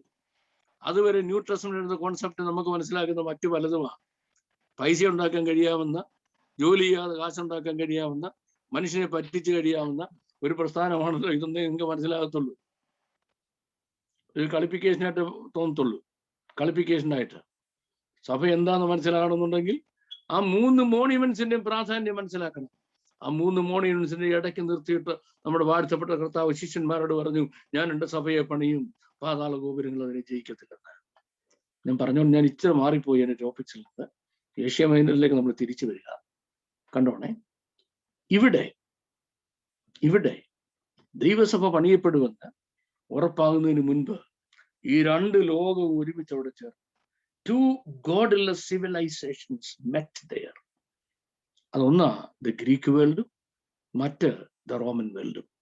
അവർ ഒരുമിച്ച് ചേർന്ന് സമ്മേളിച്ച ശേഷം അവർ ചെയ്ത കാര്യങ്ങൾ മറ്റാർക്കും ഇടമില്ലാതെ വണ്ണം trade, commerce, finance, military, economics, education, philosophy മുഴുവൻ കൊണ്ട് അവർ പിടിച്ചെടുത്തു. ഒരു എൻട്രി പോയിന്റ് ആർക്കും കിട്ടത്തില്ല. ഒരു എൻട്രി പോയിന്റ് ഓരോരുത്തർക്കും കിട്ടത്തില്ല അവിടെ. ഇനി ആ രീതിയിൽ മുഴുവൻ ഫിലോസഫി സ്കൂൾസ് കൊണ്ട് നിറഞ്ഞു, കംപ്ലീറ്റ് ഗ്രീക്ക് ഫിലോസഫി സ്കൂൾ കൊണ്ട് നിറഞ്ഞു, റോമൻ പ്രൊട്ടക്ഷൻ.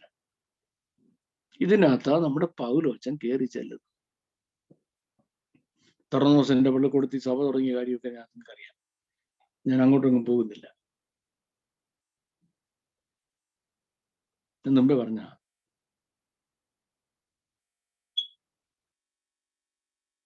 സാത്താന്റെ സിംഹാസനം ഇപ്പോഴവിടെ ഇല്ല. ഒരു വലിയ ആർക്കിയോളജിസ്റ്റ് അത് ഒരുപാട് ശ്രമകരമായ അധ്വാനം കൊണ്ട് ഈസ്റ്റ് ബെർലിനിലേക്ക് മാറ്റി ആ സിംഹാസനം അതുപോലെ അവിടെ കൊണ്ടുവച്ചിട്ടുണ്ട്. അതിന്റെ ഇമേജ് കളക്ട് ചെയ്തിട്ട് ദൈവം അനുവദിച്ചാൽ വരുന്ന ഒരു ദിവസം ഞാൻ തന്നെ തരാം. എൻ്റെ ഇൻഡിവിജ്വൽ മെഡിക്കൽ ഡിഫിക്കൽട്ടി കൊണ്ടാണ് ആ ഇമേജ് എനിക്ക് സോർട്ട് ഔട്ട് ചെയ്യാൻ കഴിയാതെ പോയത്. Okay, let's come back. ഇവിടെ 7 സഭകൾ വന്നു. ഇവിടെ 7 സഭകൾ വന്നപ്പോൾ ആ സഭകൾക്ക് എന്താ സംഭവിച്ചത്? സഭകൾ എങ്ങനെയാണ് സാത്താൻ ആക്രമിച്ചത് നോക്കണം. ഇനി ആ സ്ക്രീൻ മാറ്റരുത്, ആ സ്ക്രീൻ പ്രധാനപ്പെട്ടു. ആ സഭകളെ സാത്താൻ ആക്രമിച്ചത്, ഒന്ന് ഞാൻ പറഞ്ഞു, ഫിസിക്കലായിട്ട് മറ്റ് നഗരങ്ങൾ ഉണ്ടായതുപോലെ ആക്രമണം ഉണ്ടാക്കുവാൻ സാത്താൻ തുനിഞ്ഞില്ല. അതിന്റെ പ്രധാന കാരണം അവിടെ അതിനുള്ള പോസിബിലിറ്റി കുറവായിരുന്നുള്ളതാണ്. കാരണം ആര് സഭയെ ആക്രമിക്കുന്നു അവർക്ക് സ്വാധീനം ആ സ്ഥലത്ത് കുറവായിരുന്നു. ഫിസിക്കലി ആക്രമിക്കുന്നവരുടെ സ്വാധീനം കുറവായിരുന്നു. ഇനി നിങ്ങൾ നോക്കിക്കോണേ, അതിലെ പെർഗമം സാത്താന്റെ ക്യാപിറ്റലാണെങ്കിൽ ക്യാപിറ്റലോട് ഏറ്റവും അടുത്ത് നിൽക്കുന്ന 2 സഭകൾ ഏതാ? ഒന്ന് തിയതൈര സഭയും മറ്റൊന്ന് സാർദീസിലെ സഭയും. ഇനി നമ്മുടെ വാഴ്ത്തപ്പെട്ട കർത്താവ് 7 ലേഖനങ്ങൾ എഴുതിയിട്ടുണ്ട്. നമ്മുടെ വാഴ്ത്തപ്പെട്ട കർത്താവ്. പക്ഷെ നമ്മൾ അത് വായിക്കത്തില്ല. നമ്മൾ പൗലോസിന്റെ ലേഖനവും പത്രോസിന്റെ ലേഖനവും ഒക്കെ നമ്മൾ വായിക്കുന്നു. നമ്മൾ കർത്താവിന്റെ ലേഖനങ്ങൾ അങ്ങനെ വായിക്കാറില്ല. അങ്ങനെ നമുക്ക് വലിയ ഇഷ്ടമില്ല. ചിലവരും വായിച്ചാൽ മനസ്സിലാകത്തില്ല. ഒന്ന് വായിച്ച് നോക്ക് ശരിക്കും. ഈ സഭകൾക്ക് ഓരോന്നിനും നമ്മുടെ വാഴ്ത്തപ്പെട്ട കർത്താവ് ലേഖനം എഴുതി. ഈ 7 ലേഖനം എഴുതിയ ശേഷം നമ്മുടെ വാഴ്ത്തപ്പെട്ട കർത്താവ് ഈ ഗോഡ്ലെസ് സിവിലൈസേഷൻ എവിടെ ചെന്ന് അവസാനിക്കുമെന്ന് പറയുക. അതാ വെളിപ്പാട് പുസ്തകം. Where is the godless world going to end up? ദൈവമില്ലാത്ത ലോകം എവിടെ ചെന്ന് അവസാനിക്കുമെന്ന് 2000 വർഷം മുമ്പ് നമ്മുടെ വാഴ്ത്തപ്പെട്ട കർത്താവ് യോഹന്നാന് പറഞ്ഞു കൊടുക്കുന്നതാ വെളിപ്പാട് പുസ്തകം. അങ്ങനെ മനസ്സിലാക്കണം.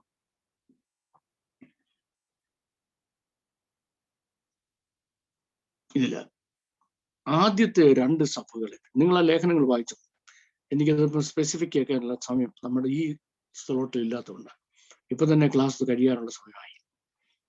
ഒരു 5 മിനിറ്റിനുള്ളിൽ തീർക്കാമേതായാലും. ആളുകൾ വളരെ അസ്വസ്ഥരാണെന്ന് താങ്കുട്ടിച്ചാൻ എന്നെ ഇങ്ങനെ തല ഉയർത്തി നോക്കി പറഞ്ഞു തന്നു. താങ്കുട്ടിച്ചാൻ തലപൊക്കി കാണിക്കുന്ന ഞാൻ കണ്ടു കേട്ടോ. ഓക്കെ, സോ ആദ്യത്തെ 2 സഭകളെ സാത്താൻ ആക്രമിക്കുന്ന അകത്ത് നിന്ന്. എന്താ അകത്തു നിന്ന് ആക്രമിക്കുന്നത്? ദുരുപദേശക്കാരെ സഭയ്ക്കകത്ത് കൊണ്ടുവന്നു. എന്താ കൊണ്ടുവന്നു? ദുരുപദേശക്കാരെ സഭയ്ക്കകത്ത് കൊണ്ടുവന്നു. നിങ്ങൾ ശ്രദ്ധിച്ചു നോക്കണം. ആ സഭ 2 പുറത്തുനിന്ന് ആക്രമിക്കുന്നില്ല. വേദപുസ്തകത്തിലെ ഉപദേശങ്ങളെ തെറ്റിച്ച് പ്രസംഗിക്കുന്ന, തെറ്റിച്ച് പഠിപ്പിക്കുന്ന, തെറ്റിച്ച് വ്യാഖ്യാനിക്കുന്ന, ശ്രദ്ധിച്ച് കേക്ക്, ചക്കരമാങ്ങ ഉപ്പുമാങ്ങ എന്ന് പഠിപ്പിക്കുന്ന ആളുകളെ അതിനകത്ത് കയറ്റിയത്. മനസ്സിലായോ? ഇത് തുടങ്ങിയപ്പോ മുതലേ ഇങ്ങനെ ആയിരുന്നു. ഈ മാവിന്റെ പേര് തന്നെ ഉപ്പുമാവെന്നാണ്. ചക്കരമാവെന്നൊരു മാവേ ഇല്ലായിരുന്നു. ഇത് ആദ്യകാലം മുതലേ ഉപ്പുമാവാണ് എന്ന് പഠിപ്പിക്കുന്ന ആളുകളെ ഇതിനകത്ത് കയറ്റിയത്. നിങ്ങൾക്ക് മനസ്സിലായി? ഇതുവരെ മനസ്സിലാകാത്തവർക്കൊണ്ട് ഒന്നുകൂടെ പറയാൻ പോവാ. ഇത് തുടങ്ങിയപ്പോഴേ ഗ്രീക്കായിരുന്നു. പഴയേ ഗ്രീക്കായിരുന്നു. പുതിയ മുഴുവൻ ഗ്രീക്കായിരുന്നു. യേശുക്രിസ്തുവും ഗ്രീക്കായിരുന്നു. അപ്പോസ്തലന്മാരും ഗ്രീക്കായിരുന്നു. അവർ പറഞ്ഞതെല്ലാം ഗ്രീക്കായിരുന്നു എന്ന് പറയുന്ന ആളുകളെ പിടികിട്ടിയോ? നമ്മുടെ ബൈബിൾ കോളേജുകളും സെമിനാറുകളും സഭായോഗങ്ങളും കാത്തിരിപ്പ് യോഗങ്ങളും എന്തുകൊണ്ട് ഒരു ഭവന പ്രാർത്ഥന നടത്തിയിട്ട് ഒരു സഹോദരനോട്, സഹോദരനെ ഇച്ചിരി നേരം ഇന്ന് ബൈബിളിൽ നിന്ന് വചനം പറഞ്ഞിട്ടെന്ന് പറഞ്ഞ ഉടനെ ആ സഹോദരൻ ആ ഗ്രീക്കിൽ പറഞ്ഞിരിക്കുന്നത് ഇങ്ങനെയാന്ന് പറയും. പിടികിട്ടിയോ? സഭയ്ക്കകത്ത് ഈ ഗ്രീക്കിൽ ഇയാൾ എന്തോ പറഞ്ഞല്ലോ അതല്ലല്ലോ വാക്കിന്റെ അർത്ഥം. ഈ പാവം വിശ്വാസി ആകെ ഒരു ഗ്രീക്ക് വാക്ക് അറിയാവുന്നു, അതെടുത്തോളെന്ന് പറയുമ്പം അതല്ല ഈ വാക്കിന്റെ അർത്ഥമെന്ന് ഈ പുള്ളിക്ക് അറിയത്തില്ലല്ലോ. അറിയാമോ? ഇനി അവിടെ ഇവിടെ ഗ്രീക്ക് പറയേണ്ട ആവശ്യമില്ല എന്ന് പറയാൻ അറിയാവുന്ന വിശ്വാസികൾ ശുശ്രൂഷകനുണ്ട്, അവരുമില്ലല്ലോ. അപ്പം സാത്താന്റെ സിംഹാസനത്തിന് അടുത്തുള്ള സഭകളെ പുറത്തുനിന്ന് ആക്രമിക്കുന്നില്ല, തൊടുന്നില്ല. അകത്ത് കയറ്റി. ആരെ കയറ്റി? ദുരുപദേശം പ്രസംഗിക്കാനുള്ള കക്ഷികളെ അകത്ത് കയറ്റി. ആ രണ്ട് സഭയ്ക്കും നിങ്ങളുടെ ലേഖനങ്ങൾ, ആ രണ്ട് സഭയ്ക്ക് നമ്മുടെ വാഴ്ചപ്പെട്ട കർത്താവ് എഴുതിയ ലേഖനങ്ങൾ നിങ്ങൾ എടുത്ത് വായിക്കണം. അടുത്ത രണ്ട് സഭകൾ ഏതാ? സ്മിർനയും ഫിലഡൽഫിയയുമാണ്. സ്മിർനയും ഫിലഡൽഫിയയും എങ്ങനെ സാത്താൻ ആക്രമിച്ചതറിയാമോ? അകത്തുനിന്നല്ല. കാര്യം ഒന്നാമത് ഒരു ഭയങ്കര കടുത്ത ദൈവസ്നേഹമാണ്. ഫിലഡൽഫിയ എന്ന് പറഞ്ഞാൽ ഭയങ്കര സഹോദര സ്നേഹമാണ്. ഒരെണ്ണത്തിനെ അകത്ത് കയറ്റത്തില്ല. ദുരുപദേശം കൊണ്ടുവരുന്ന ഒരെണ്ണത്തിന് 7 അയലോക്കത്ത് കയറ്റത്തില്ല. അപ്പൊ എന്തെന്നറിയാമോ? സാത്താന്റെ സിനഗോഗ് എന്ന് പറഞ്ഞാൽ യഹൂദന്മാരെയാണ്. അവിടുന്നുള്ള ആളുകളെ അയച്ചു ഈ രണ്ട് സഭകളെയും പുറത്തു നിന്ന് പീഡിപ്പിക്കാൻ അതിശക്തമായ പീഡ അയച്ചു. ആർക്ക്? അടുത്ത രണ്ട് സഭകൾക്ക്. ഇനി അടുത്ത താഴത്തെ രണ്ട് സഭകൾക്ക് ഫാർ ഫ്രം സൈറ്റൻസ് ക്യാപിറ്റൽ, കേട്ടോ, സാത്താന്റെ ഹെഡ് ക്വാർട്ടേഴ്സിൽ നിന്ന് ഏറ്റവും അകലെയുള്ള സഭകൾക്ക് എന്താ സംഭവിച്ചെന്നറിയാമോ? അവരെ വേറൊരു ഡിപ്രീഷിയേഷനിലേക്ക് സാത്താൻ അയച്ചു. അത് ഞാൻ പറയാൻ പോവാം. ഒന്നാമത്തെ കക്ഷി ആരെന്നറിയാമോ? ഞാൻ പറഞ്ഞുകൊണ്ട് വരുന്നതില് ഒന്നാമത്തേത് എഫസോസാണ്. എഫസോസുകാര് മടുത്തു. എഫസോസുകാരെന്തോ ചെയ്തു? മടുത്തു. ആദ്യ സ്നേഹം വിട്ടുകളഞ്ഞു. അതാ അവരുടെ problem. They forgot their first love. അവരിൽ സാത്താൻ മടുപ്പ് കൊടുത്തു. ആ ഫസ്റ്റ് ലവ് വിട്ടുകളഞ്ഞാൽ, ആ ഫസ്റ്റ് ലവ് ഞാൻ വേറൊരു സമയം എക്സ്പ്ലെയിൻ ചെയ്യാം. ഇപ്പൊ എനിക്കതിന് സമയമില്ല.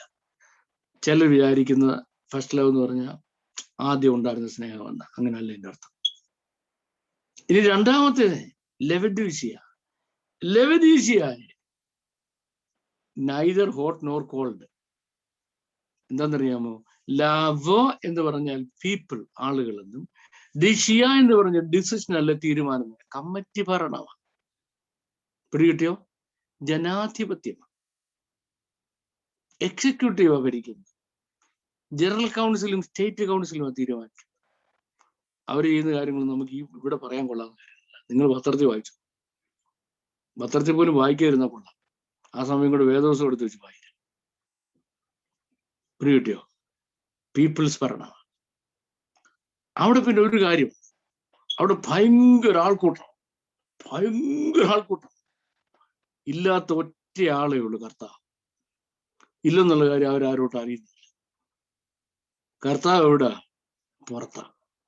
ലവദിക്ക സഭയുടെ പുറത്തു നിന്ന് കർത്താവ് നോക്കിയ ആരെങ്കിലും എന്റെ ശബ്ദം കേട്ട് വാതിൽ പുറത്തുറന്ന് പുറത്ത് വന്നാൽ, കുഞ്ഞാടിന്റെ കല്യാണ സദ്യ എന്നൊരു കാര്യം നടക്കാൻ പോവാ, ഞാൻ അവനോടും അവൻ എന്നോടും കൂടി അത്താഴം കഴിക്കും.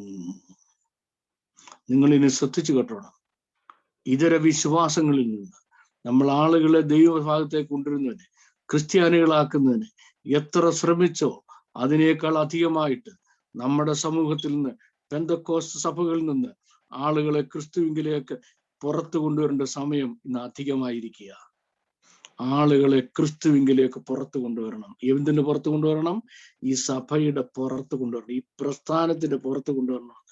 ഈ പ്രസ്ഥാനത്തിന്റെ അകത്ത് ദൈവമില്ലെന്ന് കർത്താവ് എവിടെ നിൽക്കുകയാണെന്ന് വാതിലിന്റെ പുറത്തു നിന്ന് കൊട്ടിക്കൊണ്ട് നിൽക്കുകയാണ്. ഓക്കെ, ഇവിടെ ക്രിസ്ത്യാനിറ്റി അങ്ങ് സ്പ്രെഡ് ചെയ്യുക. ഈ ക്രിസ്ത്യാനിറ്റി സ്പ്രെഡിനെ എങ്ങനെ തകർക്കാൻ കഴിയും? അതാ എന്റെ ടോപ്പിക്സ്. ചങ്കുട്ടി, ഞാൻ ഒരു 5-10 മിനിറ്റ് കൂടെ നമുക്കങ്ങ് പോകട്ടെ. സാറേ 10 അല്ല 15 മിനിറ്റ് കൂടെ മുന്നോട്ട് പോവാം.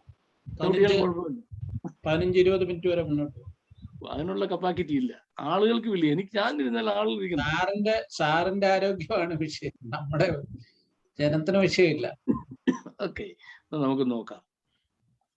അപ്പൊ നമുക്ക് ഈ സഭയെ തകർക്കണ്ടായോ? തകർന്ന് നിങ്ങൾ എൻ്റെ കഴിഞ്ഞ ക്ലാസ്സിലേക്ക് പോകണം. തകർക്കുന്നതിന് വേണ്ടി അലക്സാണ്ട്രിയയിൽ ഉപയോഗിച്ച സ്പ്ലിറ്റ് തിയറി കൊണ്ടുവന്നു. എനിക്ക് നോട്ട്സ് എടുക്കാൻ സമയമില്ല, നിങ്ങൾക്ക് നോട്ട്സ് കിട്ടാഞ്ഞിട്ട് എല്ലാം കൂടെ ഒരുമിച്ച് തീർത്ഥം കാച്ചു തരാം. സ്പ്ലിറ്റ് തിയറി കൊണ്ടുവന്നു. എന്തുവാ സ്പ്ലിറ്റ് തിയറി? സ്പിരിറ്റും നോൺ സ്പിരിറ്റും 2,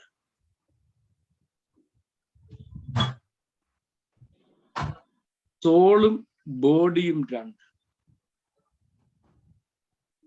നാച്ചുറലും സൂപ്പർ നാച്ചുറലും 2, ദിസ് വേൾഡും അതർ വേൾഡും 2. Split split split split split. അങ്ങനെയാണെങ്കിൽ ദൈവം ആരാ? നാച്ചുറലോ സൂപ്പർ നാച്ചുറൽ? ദൈവം സൂപ്പർ നാച്ചുറലായിട്ട് മാത്രം ഇരിക്കുന്ന ഒരു സമയത്ത് ഞാൻ പറഞ്ഞ വലിയ ഫിലോസഫർ വന്നു. ആ ഫിലോസഫറിന്റെ പേരെന്തുവാ? ഫിലോജുഡിയസ് അലക്സാൻഡ്രസ്. ഫിലോജുഡിയസ് അലക്സാൻഡ്രസ് കഴിഞ്ഞ ക്ലാസ്സിൽ പറഞ്ഞ ഒരു പുതിയ തിയറി കൊണ്ടുവന്നു. ആ തിയറിയുടെ പേരാണ് ഏത്? ഡെമിയേർജ്. ഡെമിയേർജ് എന്ന് പറഞ്ഞാൽ ഇതിന്റെ രണ്ടിന്റെ ഇടയ്ക്ക് എന്ന് പറഞ്ഞാൽ ഒട്ടൊട്ട് കണ്ടനുമല്ല, ഒട്ടൊട്ട് ചക്കിയുമല്ല, മമ്പൂച്ചയുമല്ല, മരംപൂച്ചയുമല്ല എന്ന് പറയുന്ന ഒരു സാധനം, ഒരു സങ്കരവർഗം. ഡെമിയേർജ്. ഡിവൈനും സ്പിരിച്വലിനും ഇടയ്ക്ക് ഒരു ഡെമിയേർജ്. ആ ഡെമിയേർജ് ആണ് ദൈവം എന്ന ഫിലോസഫി വ്യാപിച്ചു. ഇതാണ് Greco Roman concept of God, demiurge. ഇതിനെയാണ് ആന്ത്രോപോമോർഫിസം എന്ന് ഞാൻ ആദ്യം നിങ്ങളോട് പറഞ്ഞു, ഓർക്കുന്നുണ്ടായിരിക്കാം. ഈ ആന്ത്രോപോമോർഫിസം വെസ്റ്റേൺ ഗ്രീക്ക് മുഴുവനും വ്യാപിച്ചു എന്ന് സുവിശേഷം വരുന്നതിന് 10 പതിറ്റാണ്ടുകൾക്ക് മുൻപ്. അപ്പൊ ദൈവം എന്ന് പറഞ്ഞാൽ ഇത് രണ്ടിനും ഇടയ്ക്ക് നിൽക്കുന്ന ഒരാളാണ്.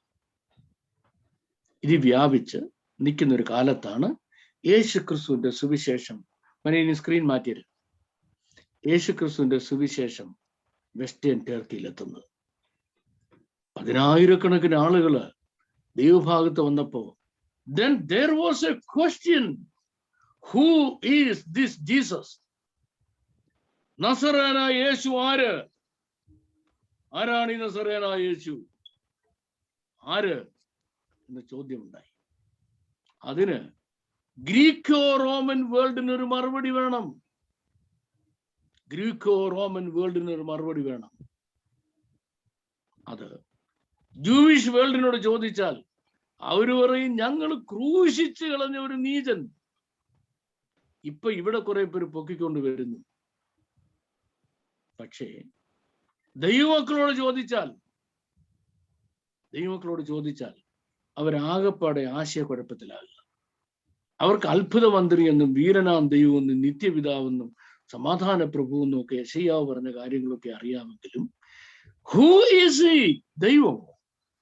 ദൈവമാണെങ്കിൽ ക്രൂശിക്കപ്പെടാൻ പറ്റും. ദൈവമാണെങ്കിൽ എങ്ങനെ മനുഷ്യനായിട്ട് നടക്കുന്നത്? അപ്പൊ ദൈവമല്ല. ഇനി മനുഷ്യനോ? സമ്മതിച്ചു. മനുഷ്യനാണെങ്കിൽ രക്ഷിക്കാൻ കഴിയുമോ? ദൈവത്തിനല്ല മനുഷ്യനെ രക്ഷിക്കാൻ കഴിയത്തുള്ളൂ. മറുപടിയില്ല. മറുപടി ഇല്ലാതെ വന്നപ്പോ ആര് മറുപടിയായിട്ട് വന്നു? ഫിലോജുഡിയസ് അലക്സാൻഡ്രസിന്റെ പിൻഗാമികളായി ഫിലോസഫേഴ്സ് മറുപടിയുമായിട്ട് വന്നു. എന്താ മറുപടിയായിട്ട് വന്നത്? അവര് കൊണ്ടുവന്ന മറുപടിയാണ് ഏത്? ഇത് ഡെമിയേർജ് എന്ന് പറയുന്നത്. എന്ന് പറഞ്ഞാൽ ഇദ്ദേഹം പൂർണ്ണ മനുഷ്യനുമല്ല, പൂർണ്ണ ദൈവവുമല്ല.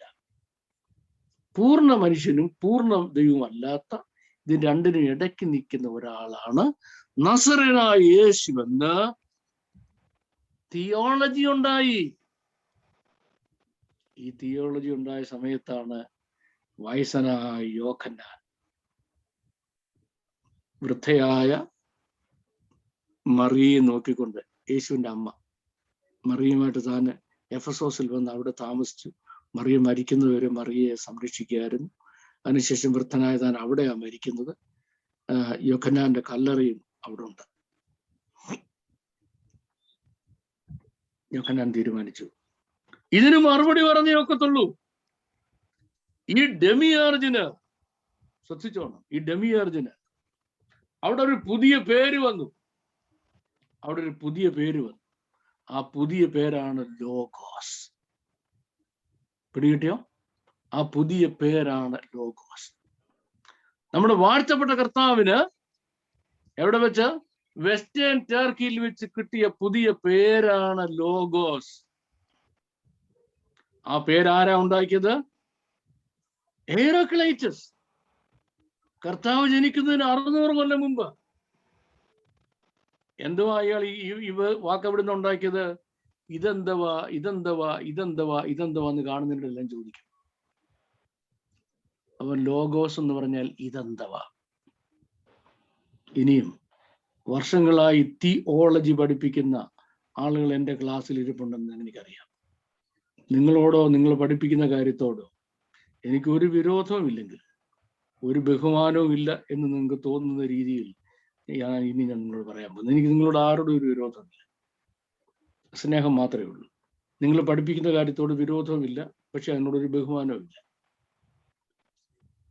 So John was faced with a question. ചോദ്യം ഇതാ, ബേത്ലഹേമിൽ ജനിക്കുന്നതിന് മുമ്പ് യേശുക്രിസ്തു ഉണ്ടായിരുന്നോ? ഉണ്ടായിരുന്നു. എവിടെ ഉണ്ടായിരുന്നു? സ്വർഗത്തിൽ പിതാവിന്റെ അടുത്തുണ്ടായിരുന്നു. അന്ന് പേര് വല്ലതും ഉണ്ടായിരുന്നു? ഭൂമിയിൽ ജനിക്കുന്നതിന് മുമ്പ് ഭൂമിയിലെ പിതാവിനോട് സ്വർഗത്തിലെ പിതാവ് പറഞ്ഞു, അവൻ തന്റെ ജനത്തെ അവരുടെ പാപങ്ങളിൽ നിന്ന് രക്ഷിപ്പാനിരിക്കുന്നുണ്ട്, നീ അവന് യഹോശുവ യാഹോശുവ എന്ന് പേരിടണമെന്ന്. അത് ഭൂമിയിൽ തനിക്ക് ലഭിച്ച പേരാണ്, യഹോശുവ അല്ലെങ്കിൽ യാഹോശുവ എന്ന്. അതിനു മുമ്പ് തനിക്കുണ്ട്, അതിന് പ്രീ എക്സിസ്റ്റൻസ് ഉണ്ടായിരുന്നു. നമുക്കൊരു ശിശു ജനിച്ചു, മകൻ നൽകപ്പെട്ടു. Unto us a son, a child is born, but a son is given. വ്യത്യാസം മനസ്സിലായോ? നമുക്കൊരു ശിശുവാ ജനിച്ചത്, മകൻ ജനിച്ചില്ല. മകനെ നൽകുക എന്നർത്ഥം മകൻ അതിനു മുമ്പുണ്ട്.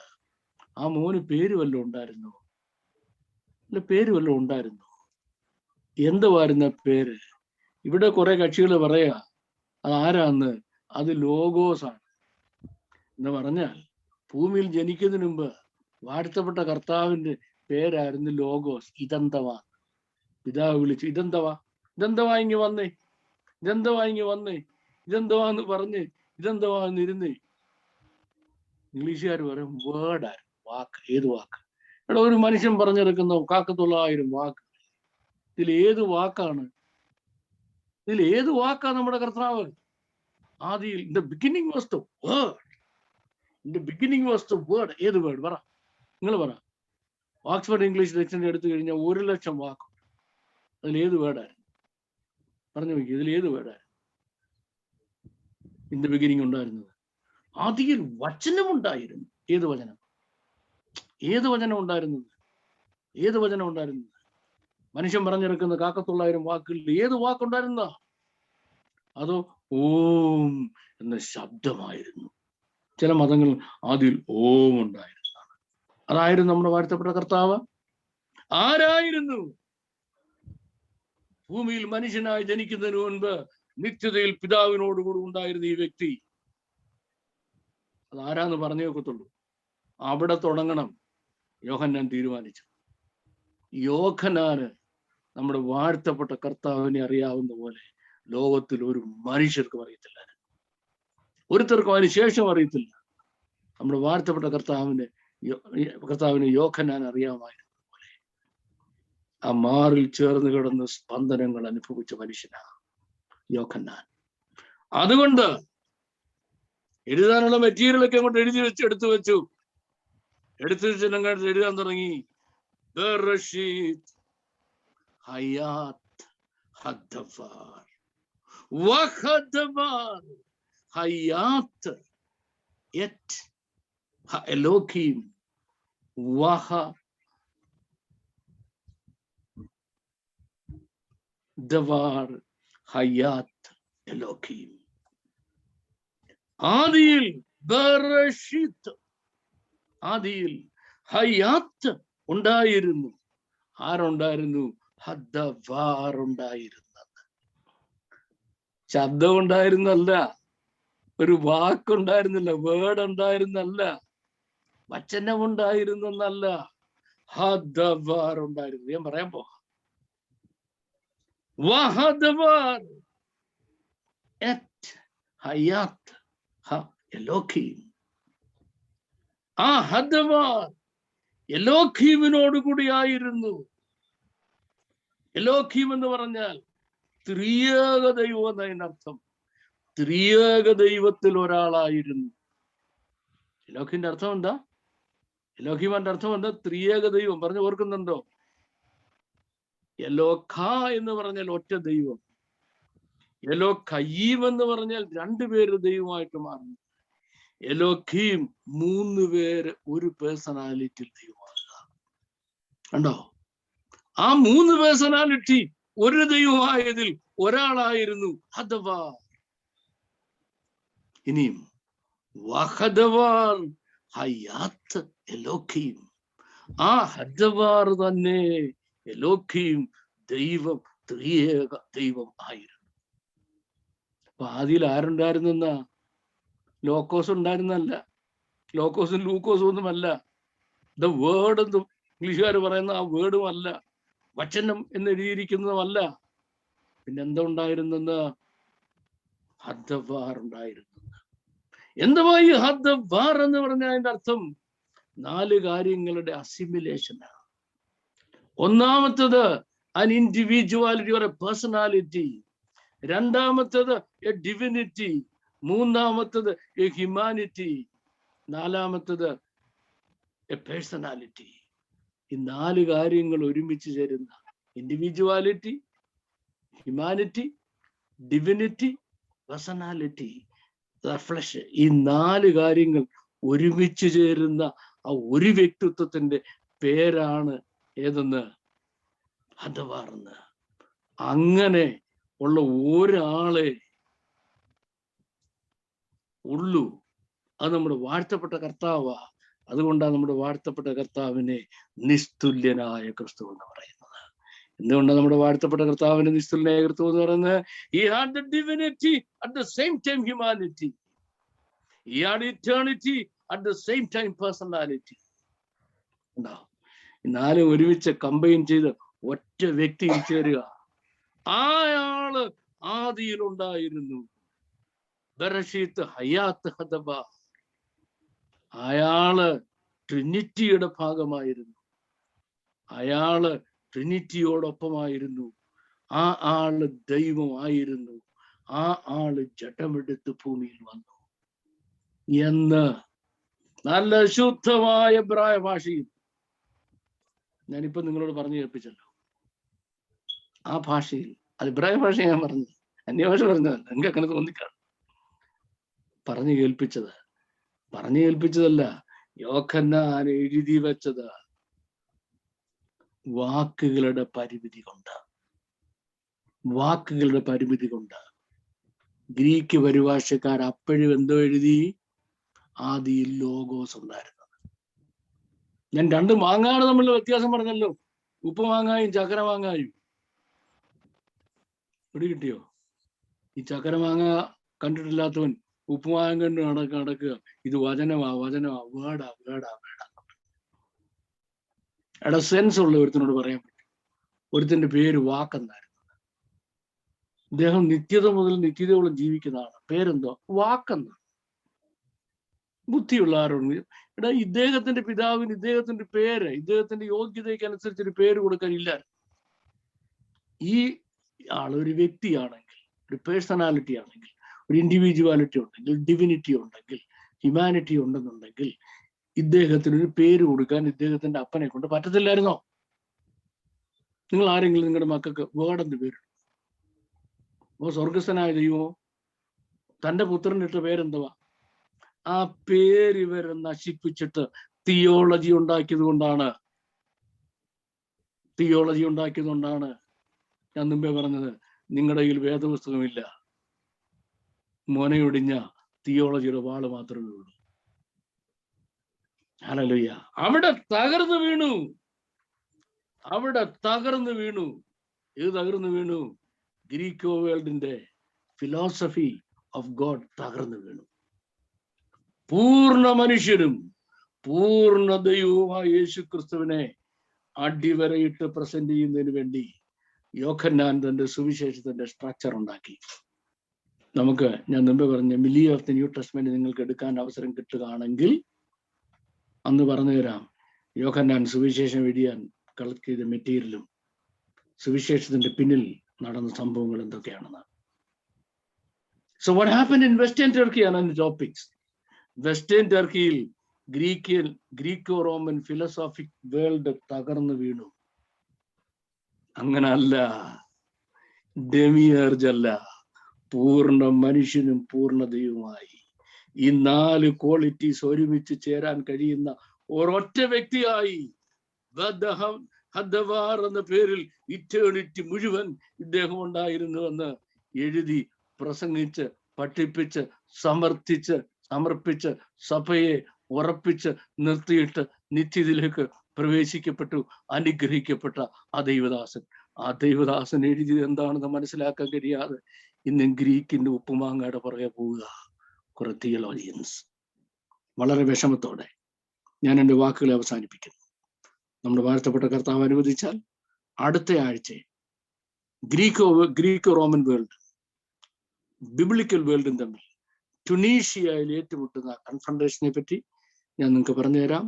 ദൈവം നിങ്ങളെ അനുഗ്രഹിക്കുമാറാകട്ടെ. നിങ്ങളെല്ലാ പ്രാർത്ഥനകൾക്കും വളരെ നന്ദി. Now the screen is back to the host.